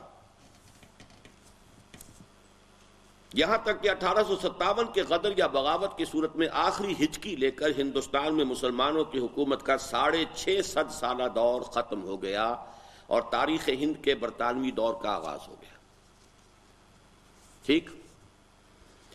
18ویں صدی عیسوی کا نصف آخر اور 19ویں صدی کا نصف اول ہند میں سخت اضطراب و انتشار اور شکست و ریخت کا زمانہ ہے۔ جب ایک نظام ٹوٹ رہا ہے، مسلمانوں کی حکومت ختم ہو رہی ہے، دوسرا نظام آ رہا ہے، تو وہ تو پھر افراتفری اور شکست و ریخت اور کیوس اور اسی طرح کا دور تھا۔ جس میں مسلمان بالخصوص حد درجے مایوسی اور دل شکستگی کا شکار رہے۔ ظاہر بات ہے کہ ایک قوم تخت حکومت سے پٹک دی جائے، نیچے گرا دی جائے، تو مایوسی، دل شکستگی، فرسٹریشنز، ڈیفیٹزم، اور یہ ڈیفیٹسٹ مینٹیلٹی بھی پھر پیدا ہوتی ہے۔ مایوسی کے اس غلبے میں جبکہ حالت یہ ہوتی ہے کہ آرزو اول تو پیدا ہو نہیں سکتی، کہیں اور ہو جائے تو مر جاتی ہے یا رہتی ہے خام، ظاہر ہے کہ تحریک شہیدین ایسی پرعزیمت دعوت کا پنپنا اور کامیاب ہونا آسان نہ تھا۔ اٹھ تو گئی وہ دعوت، لیکن اس کی کامیابی آسان نہیں تھی، اس لیے کہ ماحول پر تو دل شکستگی طاری ہے، فرسٹریشن ہے، مایوسی ہے، بددلی ہے، اور اخلاقی زوال انتہا کو پہنچا ہوا تھا، اختلاف اور افتراق تھا، طوائف الملوکی تھی، تبھی تو انگریز فتح کرتا چلا آیا۔ کہاں سے 7 سمندر پار سے ہزاروں میل دور سے قوم آ رہی ہے، کتنی لمبی سپلائی لائن ہے اس کی، اور وہ فتح کرتا چلا جا رہا، آگے بڑھتا چلا جا رہا۔ تو ان حالات میں ظاہر بات ہے کہ وہ خوش درخشید ولے شعلہ مستعجل بود ہی ہو سکتا تھا کہ دعوت تو اٹھ کھڑی ہوئی لیکن وہ پنپ نہیں سکتی تھی۔ چنانچہ یہی ہوا کہ 1831 میں شہیدین نے بقا کو خون غلطیدن کی روش اختیار کر لی۔ شہیدین یعنی 2 شہید، سید احمد بریلوی رحمۃ اللہ علیہ اور شاہ اسماعیل شہید رحمۃ اللہ علیہ، اور اپنے بہت سے رفقا کے ساتھ جام شہادت نوش کر لیا، اور اس طرح بالا کوٹ کی فضاؤں میں دعوت ولی اللہ کی یہ پہلی صدائے بازگشت دم توڑ گئی۔ اور بعد میں اگرچہ مجاہدین مسلسل من اثر نو جلوہ دہم دار و رسن را، یہ کیا سمجھ میں آ گیا؟ یہ کیا ہے؟ فارسی نہیں آتی بالکل؟ آپ لوگوں کو پڑھائی نہیں فارسی کچھ بھی نہیں؟ من اثر نو کون سا لفظ اردو میں نہیں ہے؟ من کو نہیں جانتے آپ؟ میں اثر نو نئے سرے سے، جلوہ دہم جلوہ دوں گا، دار و رسن را، دار و رسن پھانسی کا تختہ اور اس کی رسی، پھانسی پر چڑھ جانا، جیسے کہ انا الحق کہہ کر کبھی جو منصور تھا وہ پھانسی چڑھ گیا تھا، ایسے ہی من اثر نو جلوہ دہم دار و رسن را پر عمل پیرا رہے۔ اور ان کی مسائی اس لیے کہ اس کے بعد جو ہے یہ کالا پانی اور مولانا جعفر تھانیسری اور ان کی جو تحریکیں چلیں اور ان کو پکڑ پکڑ کر اور انگریزوں نے جو ہے وہ انڈمان جزائر کالا پانی کے اندر پھینکا، بہت سے مسلمانوں کو جو بہار کے تھے خاص طور پر بہت پرجوش تھے، انہیں جہازوں میں بھر بھر کر لے جا کر جو ہے وہ ویسٹ انڈیز اصل میں جو وہاں پر جو اب بھی مسلمان ملتے ہیں وہ سب کے سب بہاری ہیں، یہاں سے لا کے وہاں پہ پھینک دیا جزیروں کے اندر ان کو۔ ابھی وہ کہتے ہیں کبھی کبھی ہاں ہمارا پردادا تھا وہ قرآن پڑھتا تھا، اس کے پاس کچھ تھا، جیسے یہاں پہ یہ تو 70 برس کی بات ہے جو روس کے اندر جو ہے جو برین واشنگ ہوئی ہے، تو وہاں تو اب یہ کئی 100 برس کی بات ہے، اس لیے انہیں یاد آتا بیار کوئی بیار کا نام لیتے تھے، وہ بیار انہیں پتہ نہیں کہ بہار ہے، صوبہ ہندوستان کا صوبہ بہار، اور یہ گویا کہ بغاوت اس کی گھٹی میں پڑی ہوئی تھی۔ شہیدین کی تحریک کے بہت سے اثرات بعد میں وہاں جمع ہوئے ہیں۔ عظیم آباد جو پٹنہ کا پرانا نام تھا وہ اس بغاوت کا بہت بڑا مرکز بن گیا تھا۔ تو بہرحال یہ باتیں اب میں اور کیا کیا پڑھاؤں گا آپ کو، میں سمجھ میں تو نہیں آ رہا ہے کہ ساری چیزیں آپ سمجھیں گے نہیں تو پتہ کیا ہوگا کہ اس ہندوستان کی تاریخ کیا ہے، پیچھے ہے کیا، ہم کن روایات کے امین ہیں، ہمارے پیچھے کتنی درخشاں روایات ہیں۔ کبھی یہ نوجوان مسلم تدبر بھی کیا تو نے، وہ کیا گردوں تھا تو جس کا ایک ٹوٹا ہوا تارا۔ تو تحریک شہیدین پر 3 والیومز لکھے ہیں مولانا غلام رسول مہر نے، 3 والیومز، تحریک مجاہدین اور اس طرح سے 3 نام مختلف ہیں اس کے، لیکن یہ کہ بہت ہمت ہو تو پڑھیے ان چیزوں کو۔ تو علماء اس کے بعد بھی اگرچہ بہت سے جو ہیں لوگ وہ جہاد کا غلغلہ بلند کرتے رہے، لیکن بہرحال 1831 میں یہ تحریک ختم ہو گئی تھی، اور ان کی مسائی کا سلسلہ بالآخر ریشمی رومالوں کی تحریک تک ممتد ہوا۔ یہ اس صدی کے آغاز میں شیخ الہند مولانا محمود حسن دیوبندی اسیر مالٹا کی ریشمی رومال کی تحریک، کہ جس کے ذریعے سے انگریزوں کے خلاف بغاوت کرنی مقصود تھی، لیکن وہ عین وقت کے اوپر پکڑی گئی، اور پھر بہت سے لوگ جو ہیں وہ پھانسی چڑھائے گئے، بہت سے لوگ جو ہیں وہ جلا وطن کیے گئے۔ اسی میں پھر شیخ الہند جو ہیں وہ بھی گرفتار کر کے اور وہ پھر مالٹا میں اسیر رکھے گئے۔ اسی کی وجہ سے مولانا عبید اللہ سندھی جو ہے افغانستان سے بھاگ کر روس پہنچ گئے تھے، لیکن ظاہر ہے کہ ان کا کوئی نتیجہ برآمد نہ ہو سکا، اور ہندوستان میں انگریز کا اقتدار اور قبضہ دن بدن مستحکم ہوتا چلا گیا۔ اب ہمیں غور کرنا ہے کہ اس ہندوستان کی سرزمین میں انگریزوں کے آنے کے بعد کے کیا حالات ہوئے، اور اس میں جیسا کہ ابھی آپ پڑھ لیں گے دو مختلف گوشے ہیں۔ انگریز کی آمد کے بعد پولیٹیکل ڈیولپمنٹس کیا ہوئی، یہ ایک علیحدہ داستان ہے، لیکن یہاں اس کتاب کے مضمون کے حوالے سے ہمیں جو علمی اور خاص طور پر قرآن کے معاملے میں جو کچھ ہوا، مذہبی میدان میں جو کچھ ہوا، اس کا جائزہ ہم لیں گے۔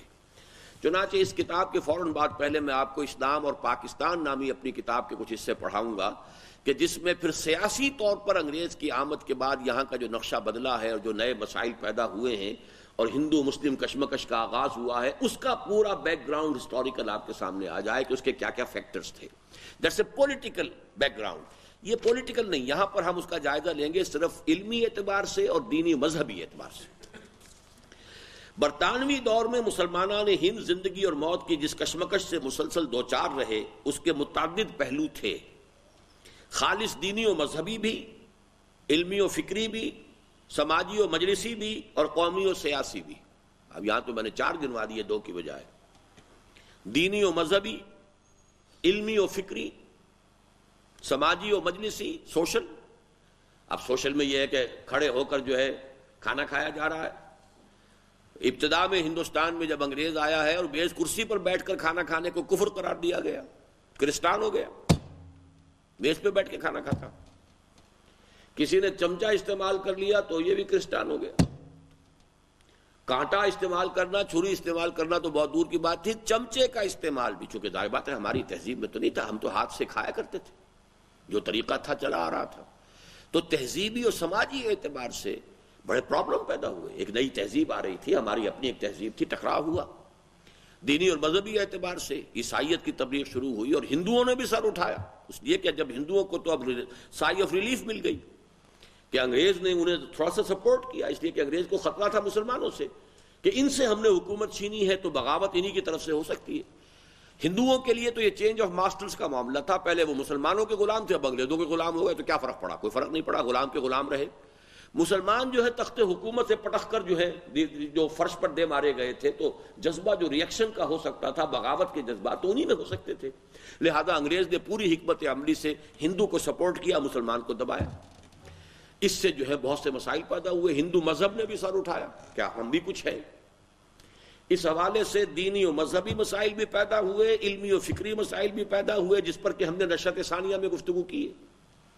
سماجی اور مجلسی مسائل بھی پیدا ہوئے اور قومی اور سیاسی مسائل بھی پیدا ہوئے۔ ان میں سے اس وقت ہماری گفتگو خالص دینی و مذہبی کشمکش تک محدود ہے۔ قومی اور سیاسی کشمکش کے بارے میں ہم نے 1967 میں انہی صفحات میں تفصیل کے ساتھ اظہار رائے کیا تھا، یعنی میثاق ہی میں نے یہ مضامین لکھے تھے۔ یہ مضامین اسلام اور پاکستان کے زیر عنوان کتابی صورت میں شائع کیے جا چکے ہیں، لہذا آج کے اس چیپٹر کے بعد ہم یہاں سے گویا کہ یوں سمجھیے کہ مسلم انڈیا کی تاریخ کو اب 2 حصوں میں تقسیم کر لیجئے۔ اب تک ہم ایک ہی شکل میں لے کر آ رہے تھے، مذہبی، سیاسی، سماجی سب چیزیں ایک تھی۔ اب یہ ہے کہ ہمارا مطالعہ جو ہے مذہبی اور اعتقادی اعتبار سے یہ تو آج اس چیپٹر کی شکل میں آگے بڑھے گا، اور سیاسی اور قومی اعتبار سے یہ مختلف چیپٹر کی شکل میں ہمارے زیر مطالعہ وہ بات آئے گی۔ مزید برآں یہ چومکھی جنگ مسلمانوں کو بے وقت 2 دشمنوں سے لڑنی پڑی، یعنی انگریزوں سے بھی اور ہندوؤں سے بھی، اور جیسا کہ بالعموم ہوتا ہے اس میں اولاً مسلمانوں کو مدافعت ہی پر اکتفا کرتے بنی، اور ایک طویل عرصے کے بعد ہی یہ صورت پیدا ہو سکی کہ قدم جما کر کسی مثبت اساس پر تعمیر جدید کی کوشش شروع کر سکیں۔ بات سمجھ میں آ گئی کہ اب ہمارے اوپر 2 یلغاریں ہوئیں، ایک عیسائی مشنریز کی، عیسائی بنانے کے لیے، ایک ہندو نے بھی سر اٹھایا۔ ان دونوں کا جارحانہ انداز تھا اور مسلمانوں کا مدافعانہ انداز تھا۔ تھکے ہوئے تو تھے ہی، پیٹا ہوا مورا، شکست خوردہ ذہنیت، تو جو بھی کچھ کر سکتے تھے وہ تھوڑا بہت جو ہے وہ ڈیفنس کا۔ اس کے بہت عرصے کے بعد پھر اس کے اندر جو ہے استقامت پیدا ہوئی اور پھر جوابی حملہ بھی ہوا۔ خالص مذہبی میدان میں مسلمانوں کو سب سے پہلے عیسائی مشنریوں کی یلغار سے سابقہ پیش آیا۔ 1826 میں Heber, lord bishop of Calcutta نے براہ دہلی، بمبئی تک پورے ہندوستان کا دورہ کرنے کے بعد اعلان کیا کہ ہم نے اچھی طرح دیکھ لیا ہے کہ مسلمانان ہند میں نہ کوئی مذہبی جذبہ باقی رہا ہے، نہ سیاسی قوت، لہذا عیسائیوں کو کھل کر اپنے مذہب کی تبلیغ کرنی چاہیے۔ یہ ہے Heber, lord bishop of Calcutta, 1826۔ اس نے سفر کیا کلکتے سے دلی، دلی سے بامبے، گویا کہ تقریباً پورا ہندوستان دیکھ لیا۔ اس کے بعد اس نے ڈکلیئر کیا کہ ہم نے خوب جائزہ لے لیا، مسلمانوں میں جان نہیں ہے، لہذا اب عیسائی مشنریز کو کھل کر پوری قوت کے ساتھ اپنی تبلیغ کرنی چاہیے، لہذا عیسائیوں کو کھل کر اپنے مذہب کی تبلیغ کرنی چاہیے۔ چنانچہ عیسائی پادری چاروں طرف سے ٹوٹ پڑے اور نوبت بہیجا رسید کہ جامع مسجد دہلی کی سیڑھیوں پر بھی عیسائیت کی تبلیغ ہونے لگی۔ تب وہی سنت الہی ظاہر ہوئی کہ خون اسرائیل آ جاتا ہے آخر جوش میں، توڑ دیتا ہے کوئی موسیٰ طلسم سامری، اور یہ سعادت اسی خطے کے حصے میں آئی جس میں علم و حکمت ولی اللہ کے چشمے بہہ رہے تھے کہ ضلع مظفر نگر کے قصبہ کیرانہ سے مولانا رحمت اللہ نامی شخصیت ابری، جس نے پادری فینڈر کی کتاب میزان الحق کا دندان شکن اور مسکت جواب اظہار الحق کے نام سے تحریر کیا۔ نتیجتاً پادری صاحب موصوف کو ہندوستان سے دم دبا کر بھاگتے ہی بنی۔ یہ پادری فینڈر جرمن تھا، یہ آیا ہے اور اس نے سفر کیا ہے کلکتے سے لے کر دلی تک، اور ہر بڑے شہر میں مسلمانوں سے مناظرہ کیا، علماء سے، اور ہر جگہ شکست دی، تاکہ دہلی کی جامع مسجد کی سیڑھیوں پر کھڑے ہو کر اس نے اعلان کیا، میں پورے ہندوستان کے تمام مسلمان علماء کو اوپن چیلنج تھرو کر رہا ہوں، آئیں اور مجھ سے مناظرہ کر لیں۔ عیسائیت اصل مذہب ہے، اسلام جھوٹا مذہب ہے، محمد جھوٹے ہیں، نبی نہیں تھے صلی اللہ علیہ وسلم، معاذ اللہ۔ یہ نوبت پہنچ گئی تھی اور دلی تک تو کوئی شکست نہیں دے سکا اسے۔ اب اگر اسی نقشے میں آپ کو کچھ بتا دوں، دیکھیے یہ ایک عجیب جگہ ہے، جھیل مان سرور، یہیں سے دریائے سندھ نکلتا ہے اور یوں ہو کر یہاں آتا ہے، یہیں سے دریائے ستلج نکلتا ہے جو آ کے یہاں ملتا ہے، یہیں سے دریائے گنگا اور یہیں سے دریائے جمنا ہے، یہ دونوں مل کر پھر یہاں آتے گرتے ہیں، یہیں سے برہم پتر ہے۔ All the big rivers of India taking origin from this جھیل مان سروور۔ کتنا ویلیڈ ہے، یہ سندھ نکلا، پورے کشمیر کا چکر لگا کر آیا اور پھر یہاں آ کر ہو رہا ہے سندھ نکلا، یہ ستلج آ رہا ہے، ستلج، بیاس، راوی، چناب، جہلم، یہ آپ کا پاکستان شریف ہے، یہ ہے دریائے گنگا اور یہ ہے دریائے جمنا۔ اس کے درمیان جو علاقہ ہے اس کو دوآبا کہتے ہیں، دوآبا یہ یو پی کا دوآبا ہے، یہاں سمجھ لیجیے دلی تھی، یہ دلی ہے۔ یہ دوآبا جو ہے جس کے اضلاع میں سہارنپور، مظفر نگر، یہ علاقہ جو ہے میرٹھ، یہ بہت ہی مردم خیز خطہ رہا ہے۔ شاہ ولی اللہ بھی ضلع مظفر نگر کے رہنے والے تھے، پھلت کے رہنے والے، دہلی میں جا کر بعد میں آباد ہوئے۔ رحمت اللہ کیرانوی، کیرانہ ایک قصبہ بھی ضلع مظفر نگر کا ہے، اسی کے یہ شہر مولانا تھے، مولانا رحمت اللہ کیرانوی، اور انہوں نے پھر پادری فینڈر کو شکست دی ہے۔ اور نوٹ کر لیجئے کہ اسی ضلع مظفر نگر کی میری بھی مٹی جو ہے وہیں کی ہے، اس لیے کہ میرے پردادا حافظ نور اللہ ضلع مظفر نگر کے ایک گاؤں حسین پور کے رئیس تھے۔ 1857 کے غدر میں، یا جو آزادی، جنگ آزادی کہلاتی ہے، ان کی ساری جائیداد ضبط ہو گئی تھی، تو انہوں نے پھر دریائے جمنا کو کراس کر کے ضلع حصار میں آ کر ملازمت شروع کی، اور ضلع حصار سے 90 برس کے بعد ہم یہاں آ گئے لاہور میں۔ 90 برس تک ہم یہ ہریانہ کے علاقے میں رہے ہیں، کہ جو اب علیحدہ صوبہ بن چکا ہے، اس وقت وہ پنجاب ہی کا حصہ تھا۔ تو یہ ضلع مظفر نگر ہی سے شاہ ولی اللہ ہے، ضلع مظفر نگر ہی میں وہ، بلکہ اسی علاقے میں سہارنپور میں تھانہ بھون ہے جہاں کے مولانا تھانوی ہیں۔ یہ پورا علاقہ جو ہے اس اعتبار سے بہت مردم خیز رہا ہے، اور یہ سعادت اسی خطے کے حصے میں آئی جس میں علم و حکمت ولی اللہ کے چشمے بہہ رہے تھے کہ ضلع مظفر نگر کے قصبہ کیرانہ سے مولانا رحمت اللہ نامی شخصیت ابری، جس نے پادری فینڈر کو کتاب میزان الحق کا دندان شکن اور مسکت جواب اظہار الحق کے نام سے تحریر کیا۔ نتیجتاً پادری صاحب موصوف کو ہندوستان سے دب دبا کر بھاگتے ہی بنی۔ کتاب تو بعد میں لکھی ہے انہوں نے، پہلے مناظرے میں شکست دی، پھر اس کی کتاب تھی میزان الحق، اس کا انہوں نے جواب دیا جس کا عنوان ہے اظہار الحق، اور اظہار الحق کا ترجمہ اردو میں پھر کیا ہے جو آج کل کافی معروف نام ہے مفتی تقی عثمانی صاحب، مولانا مفتی محمد شفیع صاحب کے صاحبزادے، انہوں نے اس کا ترجمہ اردو میں کیا، کچھ حواشی بھی دیے ہیں۔ اور یہ گویا کہ یوں سمجھیے کہ یہ کام جو آج احمد دیدات کر رہے ہیں وہ کام ہے کہ جو پچھلی صدی میں مولانا رحمۃ اللہ کیرانوی نے کیا، اور بڑے بڑے یعنی بہت ہی پرجلال انداز میں کیا، جس کے بعد یہ کہ پادری فینڈر یہاں سے بھاگ گیا، یہاں سے بھاگ کر اس نے جا کے ترکی میں قدم جمایا، ترکی میں عیسائیت کی تبلیغ میں لگ گیا۔ مولانا رحمۃ اللہ کیرانوی حج کو گئے تھے، اس وقت تک یہ جو حرمین شریفین ہیں یہ ترکوں ہی کی حکومت تھی، تو وہاں انہیں معلوم ہوا ترکی کے دارالخلافہ کے لوگوں کو، حکومت والوں کو، کہ ایک مولوی ہندوستانی ہے جس نے شکست دی تھی اس کو فینڈر کو، اور وہ حج پر آیا ہوا ہے، تو ان کو ریکویسٹ بھیجی گئی کہ خدا کے لیے آئیے اور ہماری جان چھڑائیے اس بلا سے۔ تو یعنی مولانا رحمۃ اللہ کیرانوی جب جانے لگے ترکی، اسے خبر مل گئی کہ رحمۃ اللہ آ رہا ہے، وہ وہاں سے بھی بھاگ گیا۔ اس درجے روب تھا رحمۃ اللہ کیرانوی رحمۃ اللہ علیہ کا۔ اور رحمۃ اللہ کیرانوی رحمۃ اللہ علیہ نے پھر مکے میں مدرسہ قائم کیا جس کا نام مدرسہ سولتیہ ہے، اور سولتیہ اصل میں نام پر ہے سولت جہاں بیگم کے، پیسہ خرچ کیا تھا اس کے لیے، چندہ دیا تھا سولت جہاں بیگم، ایک رئیسہ تھیں بنگال کی، لیکن اصل میں اس کے قائم کرنے والے جو ہیں وہ مولانا رحمۃ اللہ کیرانوی ہیں، اور اسی مدرسہ سولتیہ کے اندر ان کی قبر ہے، وہیں وہ دفن ہے۔ بہرحال یہ کتاب جو ہے، اب میزان الحق کا جو جواب دیا تھا، اظہار الحق کے نامی کتاب، اس کا ترجمہ اب اردو میں ملتا ہے بائبل سے قرآن تک، اور یہ ترجمہ کیا ہے اور کچھ حواشی مفید اس میں اضافہ کیے ہیں مفتی تقی عثمانی صاحب نے۔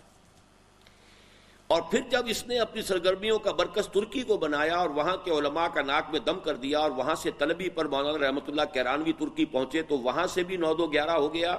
مباحثے اور مناظرے میں شکست فاش کا نتیجہ یہ نکلا کہ بعد میں ہندوستان میں عیسائیت کی تبلیغ کھلے میدان میں خم ٹھونک کر کبھی نہ کی جا سکی، اور اس کی واحد ممکن صورت صرف یہ رہ گئی کہ پسماندہ طبقات کی تالیف قلب کے ذریعے کچھ لوگوں کے ناموں کے آگے چپکے سے مسیح کا لاحقہ چسپاں کروا دیں، اور بس۔ اہل علم طبقے کو چیلنج نہیں کرتے، وہ کبھی مسلمانوں کے اونچے طبقات کو تبلیغ نہیں کرتے، وہ تو صرف یہ ہے کہ انہوں نے جو مشنری کالجز کھولے تو اس کے بارے میں ان کا کہنا یہ ہے کہ جو مسلمان ہمارے کالجوں میں آ کر پڑھے ہیں، ہم انہیں عیسائی تو نہیں بنا سکے لیکن مسلمان بھی نہیں چھوڑا ہم نے انہیں، یہ بات تو صحیح ہے، لیکن باقاعدہ کنورشن نہیں ہو سکی۔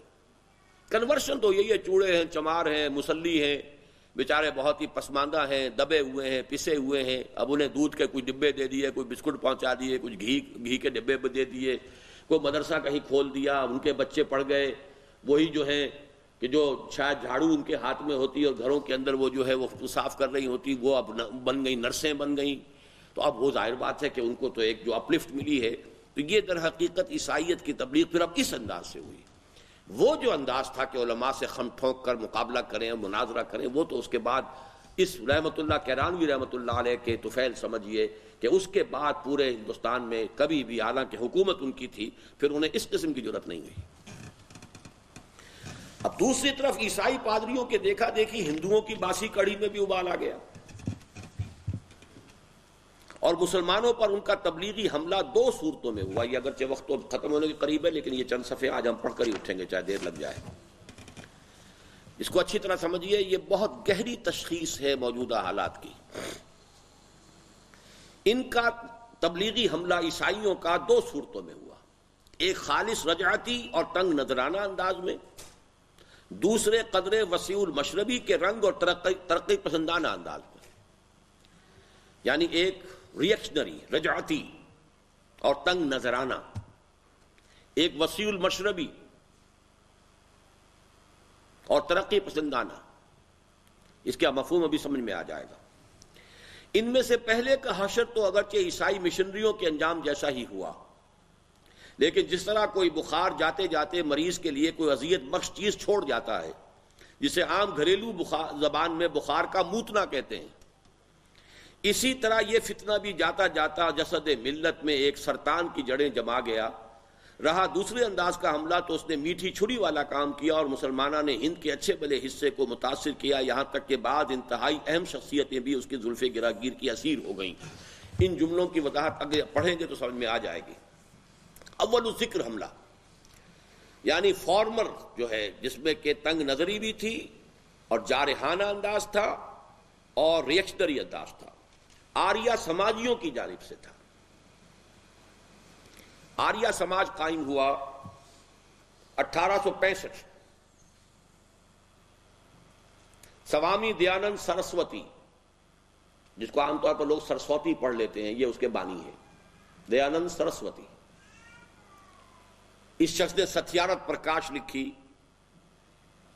تمام مذاہب کی نفی کی اور قرآن مجید کے اوپر وہ تنقید، غلیظ تنقید کی ہے۔ اس کا 14واں باب مشہور ہو گیا تھا، ستیارت پرکاش کا 14واں باب، قرآن مجید پر اس نے حملے کیے، اپنے خیال کے مطابق تضادات اور بالکل احمقانہ باتیں اور بالکل بے سر و پا جو ہے باتیں جو ہے اس نے اپنے خیال میں 14ویں باب میں، 14واں باب ستیارت پرکاش کا مسلمانوں کے لیے نہایت سوہان روح بن گیا تھا۔ اول ذکر حملہ آریہ سماجیوں کی جانب سے تھا، جنہوں نے 1865 ہی کے لگ بھگ مسلمانوں کو للکارنا شروع کر دیا تھا، اور 1875 میں سوامی دیانند سرسوتی کی تصنیف ستیارت پرکاش کی اشاعت سے تو گویا یہ فتنہ عروج کو پہنچ گیا تھا۔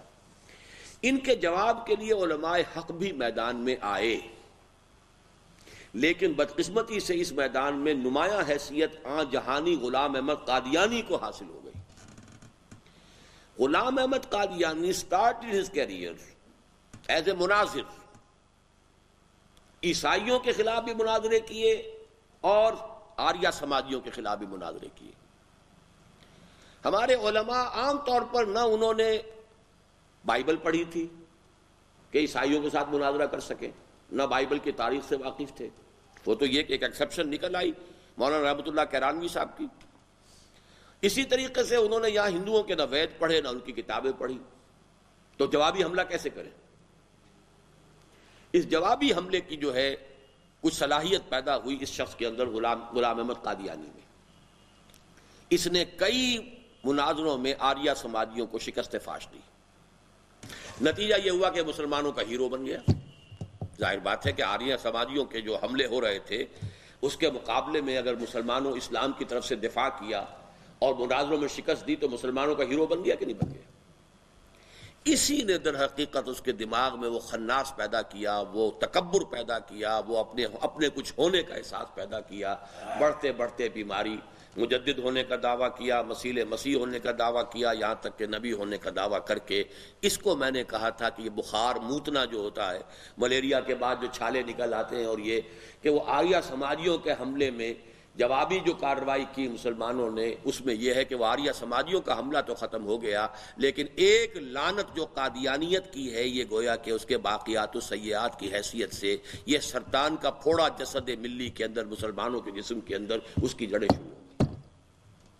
اب سمجھ میں آ گئی وہ بات؟ ان میں سے پہلے کا حشر، وہ پھر پڑھیے پچھلے صفحے پر، ان میں سے پہلے کا حشر تو اگرچہ عیسائی مشنریوں کے انجام جیسا ہی ہوا، یعنی شکست کھا گئے آریہ سماجی، لیکن جس طرح کوئی بخار جاتے جاتے مریض کے لیے کوئی اذیت بخش چیز چھوڑ جاتا ہے جسے عام گھریلو زبان میں بخار کا موتنا کہتے ہیں، اسی طرح یہ فتنہ بھی جاتے جاتے جسد ملت میں ایک سرطان کی جڑیں جما گیا۔ اس کی شرح یہ ہے کہ اول ذکر حملہ آریہ سماجیوں کی جانب سے تھا، جنہوں نے 1865 ہی کے لگ بھگ مسلمانوں کو للکارنا شروع کر دیا تھا، اور 1875 میں سوامی دیانند سرسوتی کی تصنیف ستیارت پرکاش کی اشاعت سے گویا یہ فتنہ عروج کو پہنچ گیا تھا۔ ان کے جواب کے لیے علماء حق بھی میدان میں آئے، لیکن بدقسمتی سے اس میدان میں نمایاں حیثیت جہانی غلام احمد قادیانی کو حاصل ہو گئی، جس نے 1883 میں اپنی تالیف سرمہ چشم آریہ ہی کے ذریعے وہ ہر دل عزیزی حاصل کی تھی جو اس کے ظرف سے بہت زیادہ ہونے کے باعث چھلک پڑی، نتیجتاً وہ خود بھی گمراہ ہوا اور دوسرے سینکڑوں اور ہزاروں کو بھی گمراہ کر گیا۔ کسی قوم کا محبوب بن جانا، آنکھوں کا تارا بن جانا، یہ بھی ایک بہت بڑا فتنہ ہوتا ہے کہ اگر انسان کا ظرف نہ ہو کہ اس کو اپنے اندر ہضم کر سکے تو پھر وہ دعوے کرنے شروع کر دیتا ہے۔ جیسے کہ شراب میں انسان بہک جاتا ہے، وہ بہکنا شروع ہوا اور بہکتے بہکتے یہاں تک کہ اس نے نبوت کا دعویٰ کر دیا۔ تو یہ تو پہلا حملہ تھا ریئیکشنری انداز کا، یعنی اسلام کو غلط ثابت کر کے اور اس کے خلاف حملہ کرنا۔ دوسرا حملہ کیا تھا جو وسیع المشربی کے انداز میں تھا؟ مؤخر الذکر حملہ برہمو سماج کی صورت میں سامنے آیا۔ یہ اس کا ذکر میں کل کر چکا ہوں۔ برہمو سماج یہ در حقیقت اسی قبیل کی شے ہے جس قبیل کی شے کے اکبر کی دین الہی تھا۔ دین الہی اور برہمو سماج ایک ہی شے ہے، جس کی تاسیس 1816 میں راجا رام موہن رائے، ولادت 1770 اور وفات 1833 نے کی تھی۔ عجیب بات یہ ہے کہ یہ انتہائی ذہین و فطین اور عالم و فاضل شخص بھی پہلے اسلام اور مسلمانوں کی جانب سے مدافعت کرتے ہوئے سامنے آیا۔ یہ شخص دنیا کی تمام چوٹی کی زبانوں کا ماہر تھا، سنسکرت، عربک، ہیبریو، لیٹن، چاروں امہات جو ہیں سب کا ماہر، اس کے علاوہ فارسی اور یہ اردو اور یہ سب چیزوں کا ماہر۔ راجا رام موہن رائے بہت عظیم شخصیت۔ اس نے سب سے پہلے مسلمانوں کو عیسائی پادریوں سے بچانے کے لیے کتاب لکھی، تحفۃ الموحدین، فارسی زبان میں لکھی کہ مسلمانوں تمہیں کیا ہو گیا، تثلیث کے آگے شکست کھا رہے ہو، تم موحد ہو اور تثلیث سے شکست کھا رہے ہو۔ اس نے گویا کہ توحید کی طرف سے تثلیث کی نفی کی ہے، تو ظاہر بات ہے مسلمانوں کی آنکھوں کا تارا بن جانا چاہیے تھا اسے، ہندو ہوتے ہوئے۔ عجیب بات یہ ہے کہ جیسے دیکھیے غلام احمد قادیانی ابھرا، آریوں کو شکست دی، مسلمانوں کی آنکھوں کا تارا بن گیا اور وہ کہیں سے کہیں پہنچ گیا، نبی بھی بن گیا۔ یہ اٹھا، اس نے بھی مسلمانوں کی طرف سے مدافعت کی عیسائیوں کے خلاف۔ عجیب بات یہ ہے کہ انتہائی ذہین و فطین اور عالم و فاضل شخص بھی پہلے اسلام اور مسلمانوں کی جانب سے مدافعت کرتے ہوئے سامنے آیا، چنانچہ اس نے مسلمانوں کو عیسائی مشنریوں کے حملے سے بچانے کے لیے تحفۃ الموحدین تصنیف کی اور اس طرح مسلمانوں میں ہردل عزیزی حاصل کر لی۔ بعد میں یہ شخص اپنشدوں کا پرچارک، ہندوستان کی عظمت و سطوت پارینہ کا نقیب اور ہندی نیشنلزم کا لمبردار بن کر سامنے آیا۔ اب یہ وہی جو دین الہی اور دین اکبری والا معاملہ۔ برہمو سماج، جیسا کہ میں نے کہا تھا نا کہ مجلس ایزدی، دین الہی یعنی اللہ کی طرف منسوب کرو صرف اپنے آپ کو، محمد، موسیٰ، عیسیٰ ان کو بھول جاؤ، کرشن ونشن سب کو بھول جاؤ، تو تب ایک ہو جاؤ گے، اللہ تو ایک ہے۔ اسی طرح برہمو سماج، برہما جو ہے، برہما آتا ہے خدا کے لیے، برہما، تو برہمو سماج یہ گویا کہ یہ بھی خدا کا سماج، خدائی برادری، مجلس ایزدی یا دین الہی، یہ ایک ہی چیز ہے، الفاظ کا فرق ہے۔ بعد میں یہ شخص اپنشدوں کا پرچارک، ہندوستان کی عظمت و سطوت پارینہ کا نقیب اور ہندی نیشنلزم کا نمبردار بن کر سامنے آیا، اور مسلمانان ہند کے دلوں میں نرم گوشہ پیدا کرنے کے لیے اس نے اکبر اعظم علیہ ما علیہ کے نقش قدم پر چلتے ہوئے دین الہی کے چربے کے طور پر وحدت ادیان کا فلسفہ ایجاد کیا، جس کے ناوک نے اچھے اچھوں کو زخمی کیا اور بڑے بڑوں کے دلوں کو چھید ڈالا۔ واقعہ یہ ہے کہ انڈین نیشنل کانگریس کی پوری تحریک اسی ایک شخص کے ذل اور بروز کی حیثیت رکھتی ہے، اور گاندھی جی کی شخصیت پر سب سے گہری چھاپ اسی کی نظر آتی ہے۔ عجیب مماثلت ہے کہ جس طرح راجا جی نے اسلام اور مسلمانوں کی مدافعت میں تحفۃ الموحدین تعریف کی، اسی طرح گاندھی جی نے مسلمانوں کی تالیف قلب کے لیے تحریک خلافت میں شمولیت اختیار کی اور وحدت ادیان کے فلسفے کو اتنا اچھالا کہ مولانا ابوالکلام آزاد مرحوم جیسی عظیم اور نابغہ شخصیت بھی اس کی زلف گراگیر کی اسیر ہو گئی۔ ناوک نے تیرے سید نہ چھوڑا زمانے میں، وحدت ادیان کا فلسفہ، اور یہ کہ چھوڑو کیا فرق پڑتا ہے۔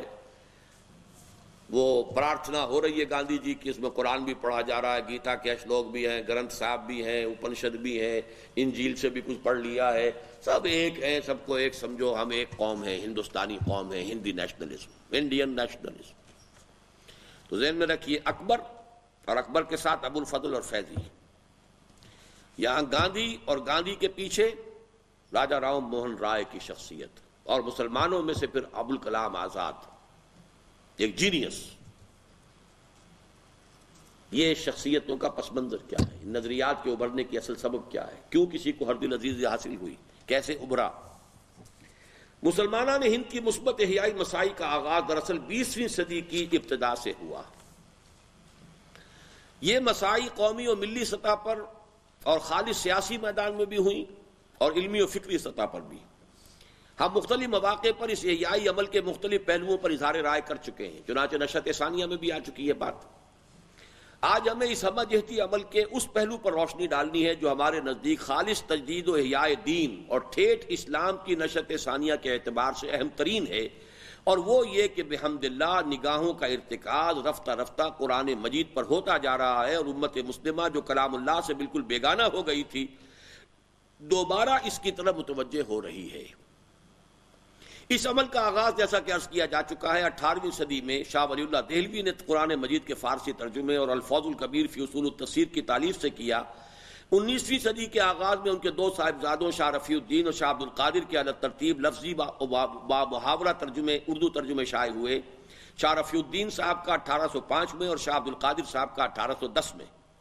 19ویں صدی کا اکثر حصہ اگرچہ سیاسی کی شکست و ریخت اور عیسائیوں اور آریہ سماجیوں کے ساتھ مباحثوں اور مناظروں میں بیت گیا، تاہم اس کے اواخر ہی میں رجوع الی القرآن کا وہ عمل پھر شروع ہو گیا جو 20ویں صدی کے اوائل میں پوری شدت کو پہنچا۔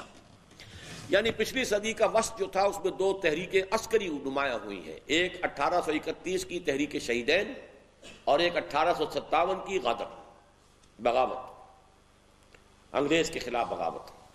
لیکن اس کے علاوہ جو ہے وہ جو علمی اور فکری کام جو شروع ہوا تھا شاہ ولی اللہ نے شروع کیا، ان کے بیٹوں نے آگے بڑھایا، درمیان میں 50 برس کا آپ کو گیپ نظر آئے گا۔ اس میں یہ تحریک مجاہدین، تحریک شہیدین، اور اس کے بعد یہ کہ یہ آزادی ہند کے لیے بغاوت۔ اس کے بعد پھر جب انگریز پوری طرح سیٹل ہو گیا اور معلوم ہوا کہ اب یہ تو گدی پر بیٹھ گیا ہے اور پکا ہے، اور جب کسی انگریز نے یہ بھی کہا تھا will you be governed by sword اور بائی پین، اب اس نے تلوار کی بجائے قلم سے حکومت شروع کی، قانون کی حکومت، تہذیب کے اندر تمدن میں نظام تعلیم کو بدلا، عربی کو ختم کیا، فارسی کا گلا گھونٹا، انگریزی زبان کو رائج کیا، جس کا نتیجہ آج یہ ہے کہ ہمارے بہترین دماغ جو ہیں وہ عربی کا ایک لفظ نہیں جانتے، فارسی کا ایک لفظ نہیں جانتے، انگریزی ایسی جانتے ہیں کہ انگریزوں کو پڑھا دیں۔ یہ سارا تقریباً 100 سوا 100 برس میں 150 برس کے اندر کتنی تبدیلی آئی ہے اس کا اندازہ کر لیجئے۔ لیکن رجوع الی القرآن چونکہ اس کتاب کا موضوع ہے، اس کے حوالے سے سمجھ لیجئے کہ وہ کام جو شاہ ولی اللہ سے شروع ہوا، پھر پچھلی صدی کے آغاز تک چلا، درمیان میں وقفہ آیا، پھر جو ہے پچھلی صدی کے آخری حصے میں آ کر دوبارہ شروع ہوا، لیکن پوری شدت کو پہنچا ہے اس صدی کے آغاز میں، 20ویں صدی کے آغاز میں۔ رجوع الی القرآن کے اس عمل کا جائزہ لیتے ہوئے یہ عمل پیش نظر رہنا ضروری ہے کہ آغاز کار میں اس میں ان گروہوں نے بھی حصہ لیا جو بعد میں انتہائی غلط راہوں پر چل نکلے اور ضلوا و اضلوا کا مصداق کامل بن گئے، خود بھی گمراہ ہوئے، دوسروں کو بھی گمراہ کیا۔ مثلا خود غلام احمد قادیانی، اس نے بھی قرآن کی طرف بہت توجہ دلائی۔ قمر ہے چاند اوروں کا، ہمارا چاند قرآن ہے، یہ مصرع غلام احمد قادیانی کا ہے۔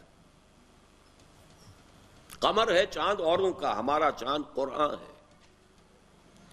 اور اے بے خبر بخدمت قرآن کمر بے بند زاں پیشتر کہ بانگ برایت فلاں نہ مانگ، اے بے خبر قرآن مجید کی خدمت کے لیے کمر کس لے، اس سے پہلے کہ یہ آوازہ بلند ہو کہ فلاں شخص ختم ہو گیا، تیری موت ہی واقع ہو جائے، پھر کیا کرے گا۔ یہ نعرے لگائے ہیں اس نے غلام احمد قادیانی نے، لیکن یہ کہ بدبخت انسان خود بھی گمراہ ہوا، دوسروں کو بھی گمراہ کر گیا۔ اسی طرح منکرین سنت، منکرین حدیث، انہوں نے بھی قرآن کی طرف متوجہ کیا، لیکن اس کا نیگیٹو ایسپیکٹ یہ کہ حدیث سے اور سنت سے اور علماء جو ہیں اور اسلاف کے ساتھ کاٹ دیا۔ تو یہ دونوں گروہ جو ہیں نہایت گمراہ ہیں، نہایت یہ سمجھیے کہ گمراہ کن ہیں، لیکن انہوں نے بھی شروع میں قرآن کی طرف متوجہ کرنے کا کام کیا ہے۔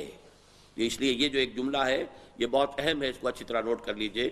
رجوع الی القرآن کے اس عمل کا جائزہ لیتے ہوئے یہ امر پیش نظر رہنا ضروری ہے کہ آغاز کار میں اس میں ان گروہوں نے بھی حصہ لیا جو بعد میں انتہائی غلط راہوں پر چل نکلے اور ضلوا و اضلوا کا مصداق کامل بن گئے۔ ان میں وہ بھی ہیں جو ضلوا ضلالا بعیدا کی اس حد کو پہنچ گئے کہ امت کو مجبوراً ان کا تعلق اپنے سے منقطع کرنا پڑا، جیسے قادیانی، اور وہ بھی جن کی یا تو گمراہی اس درجے کی نہ تھی یا اہمیت اتنی نہ تھی کہ یہ انتہائی قدم اٹھایا جاتا، جیسے چکڑالوی اور پرویزی۔ تاہم چونکہ انہوں نے بھی قرآن حکیم کی جانب ارتکاز توجہ کے عمل میں صحیح یا غلط طور پر کچھ حصہ لیا ہے، لہذا ان کا ذکر کیا جا رہا ہے، اسے کسی بھی درجے میں ان کی تائید کے مترادف نہ سمجھا جائے۔ یعنی یہ کہ ڈی فیکٹو ایک پوزیشن ہے کہ انہوں نے بھی کچھ لوگوں کو قرآن مجید کے پڑھنے کی طرف جو ہے وہ راجع کیا ہے، رجوع ادھر کیا ہے ان کا، لیکن یہ کہ بہرحال پھر وہ اس کو گمراہی کی طرف لے گئے۔ ایسا ایک شخص ہے جو آج کل کراچی کے اندر کام کر رہا ہے، کیا نام ہے اس کا؟ شیخ محمد شیخ، وہ بھی انگریزی زبان اچھی بولتا ہے اور خاصا اس نے حلقہ کریٹ کر لیا اپنا، لیکن وہ سنت سے اور سارا اسلاف سے اور سارا جو فہم قرآن کا ہمارا پرانا ذخیرہ سب سے بری طریقے سے کاٹ رہا ہے لوگوں کو، اور نوجوانوں میں ہر دل عزیز ہوتا چلا جا رہا ہے۔ تو غلام احمد قادیانی کے اثرات کہاں تک پہنچے تھے تو آپ کو معلوم ہے، غلام احمد پرویز کے کہاں تک پہنچے اس کا تو آپ کو اندازہ ہی نہیں ہو سکتا۔ غلام احمد قادیانی جو ہے ایک ہی شخص ہے کہ جو انٹرنیشنل کورٹ آف جسٹس تک پہنچا ہے اور وہ بھی قادیانی تھا، ایک ہی شخص ہے جو سائنس کے میدان میں چلیے پورا نوبل پرائز نہ ملا لیکن کسی درجے میں نوبل پرائز کے اندر حصے دار بنا ہے، وہ بھی قادیانی۔ تو یہ جو تحریکیں ہیں ان کا پس منظر سمجھنے کی ضرورت ہے، کہاں سے ابھری پھر غلط رستے پر پڑ گئی۔ سب سے پہلے تو اندازہ کرنا چاہیے کہ گزشتہ صدی کے ربع آخر اور موجودہ صدی کے ربع اول میں ترجمہ و تفسیر قرآن کے ذیل میں بر صغیر پاک و ہند میں کس قدر کام ہوا ہے۔ اٹس امیزنگ، ذرا نوٹ کیجئے، یہ صرف فہرست ہے۔ سب سے پہلے سر سید احمد خان مرحوم نے 1875 میں اپنے ہفت روزہ اخبار تہذیب الاخلاق میں تفسیر قرآن کا سلسلہ شروع کیا، جو 11 سال میں 15 پاروں تک پہنچ کر رک گیا۔ 1903 میں ڈپٹی نذیر احمد صاحب کا ترجمہ شائع ہوا، 1906 میں مرزا حیرت دہلوی کا ترجمہ شائع ہوا، 1910 میں مولوی فتح محمد جالندری کا ترجمہ شائع ہوا، 1905 میں مولوی عبداللہ چکڑالوی کی تفسیر شائع ہوئی، 1911 میں مرزا ابو الفضل ایرانی شیعہ نے انگریزی میں ترجمہ کیا، اس کو دیکھ کر نواب عماد الملک بلگرامی نے اس سے بہتر ترجمہ شروع کیا، لیکن 16 پاروں تک ہی پہنچ پائے تھے کہ فوت ہو گئے، لہذا یہ نامکمل رہ گیا اور شائع نہ ہو سکا۔ 1906 میں مولانا اشرف علی تھانوی نے تفسیر بیان القرآن لکھنی شروع کی، جو 1915 میں مکمل ہوئی۔ 1920 کے لگ بھگ حضرت شیخ الہند مولانا محمود حسن دیوبندی کا ترجمہ ما مختصر حواشی شائع ہوا۔ حواشی سورۃ النساء تک حضرت شیخ الہند کے ہیں اور باقی مولانا شبیر احمد عثمانی کے۔ 1917 میں محمد علی لاہوری کا انگریزی ترجمہ قرآن ما مختصر حواشی شائع ہوا اور اسے اس قدر شہرت حاصل ہوئی کہ 1920 تک کل 3 برس میں اس کے 30,000 نسخے فروخت ہو گئے۔ English translation. مولوی محمد علی لاہوری جو قادیانی تھا، لیکن پھر یہ کہ قادیانیوں سے علیحدہ ہو کر اس نے لاہوری سیکٹ قائم کیا۔ یہ مرزا غلام احمد قادیانی کا پہلا جو خلیفہ تھا نور الدین حکیم نور الدین، وہ تو متفق علیہ تھا۔ دوسرا خلیفہ جو منتخب کیا گیا وہ یہ تھا مولوی محمد علی لاہوری، لیکن غلام احمد قادیانی کے بیٹے بشیر الدین محمود احمد نے خلاف بغاوت کر دی، اور چونکہ وہ بیٹا تھا اس کو باپ کے ساتھ نسبت زیادہ تھی، لہذا قادیانیوں کی مین باڈی نے اس کا ساتھ دیا تو وہ تو ہو گیا قادیانی۔ یہ پھر وہاں سے منتقل ہو کر لاہور آ گئے، یہاں انہوں نے اپنی لاہوری جماعت شروع کی تو یہ لاہوری فرقہ شروع ہو گیا، یہ قادیانیت کے 2 حصے بن گئے۔ پھر وہ قادیانی منتقل ہو کر ربوہ میں پہنچ گئے۔ اب ہمارے ہاں ربوائی قادیانی ہے اور لاہوری قادیانی ہے، تو یہ ہے گویا کہ ان کی تاریخ۔ ان میں یہ ہے مولوی محمد علی لاہوری جو لاہوری جماعت کا بانی ہے، اور ویسے یہ کہ غلام احمد قادیانی کا یہ خلیفہ نمبر 2 منتخب ہوا تھا، لیکن اس کے خلاف بغاوت کی غلام احمد قادیانی کے بیٹے بشیر الدین محمود احمد نے، نتیجتاً اسے اس جماعت سے نکل کر اپنی جماعت علیحدہ بنانی پڑی۔ لیکن اندازہ کیجئے کہ اس کے 30,000 نسخے 3 سال میں فروخت ہوئے۔ 1922 میں مولوی محمد علی لاہوری کی اردو تفسیر شائع ہوئی اور اس کا نام بھی بیان القرآن ہے۔ ظاہر ہے کہ یہ فہرست کسی طرح بھی مکمل نہیں کہلا سکتی، تاہم اس سے بخوبی اندازہ ہو جاتا ہے کہ قرآن مجید کے ساتھ اعتناء و التفات کا ایک سلسلہ گزشتہ صدی کے اواخر سے شروع ہو گیا تھا، اور اس صدی کے ربع اول کے ختم ہونے تک خاصی دلچسپی مسلمانان ہند کو قرآن حکیم اور اس کے علوم و معارف کے ساتھ پیدا ہو چکی تھی۔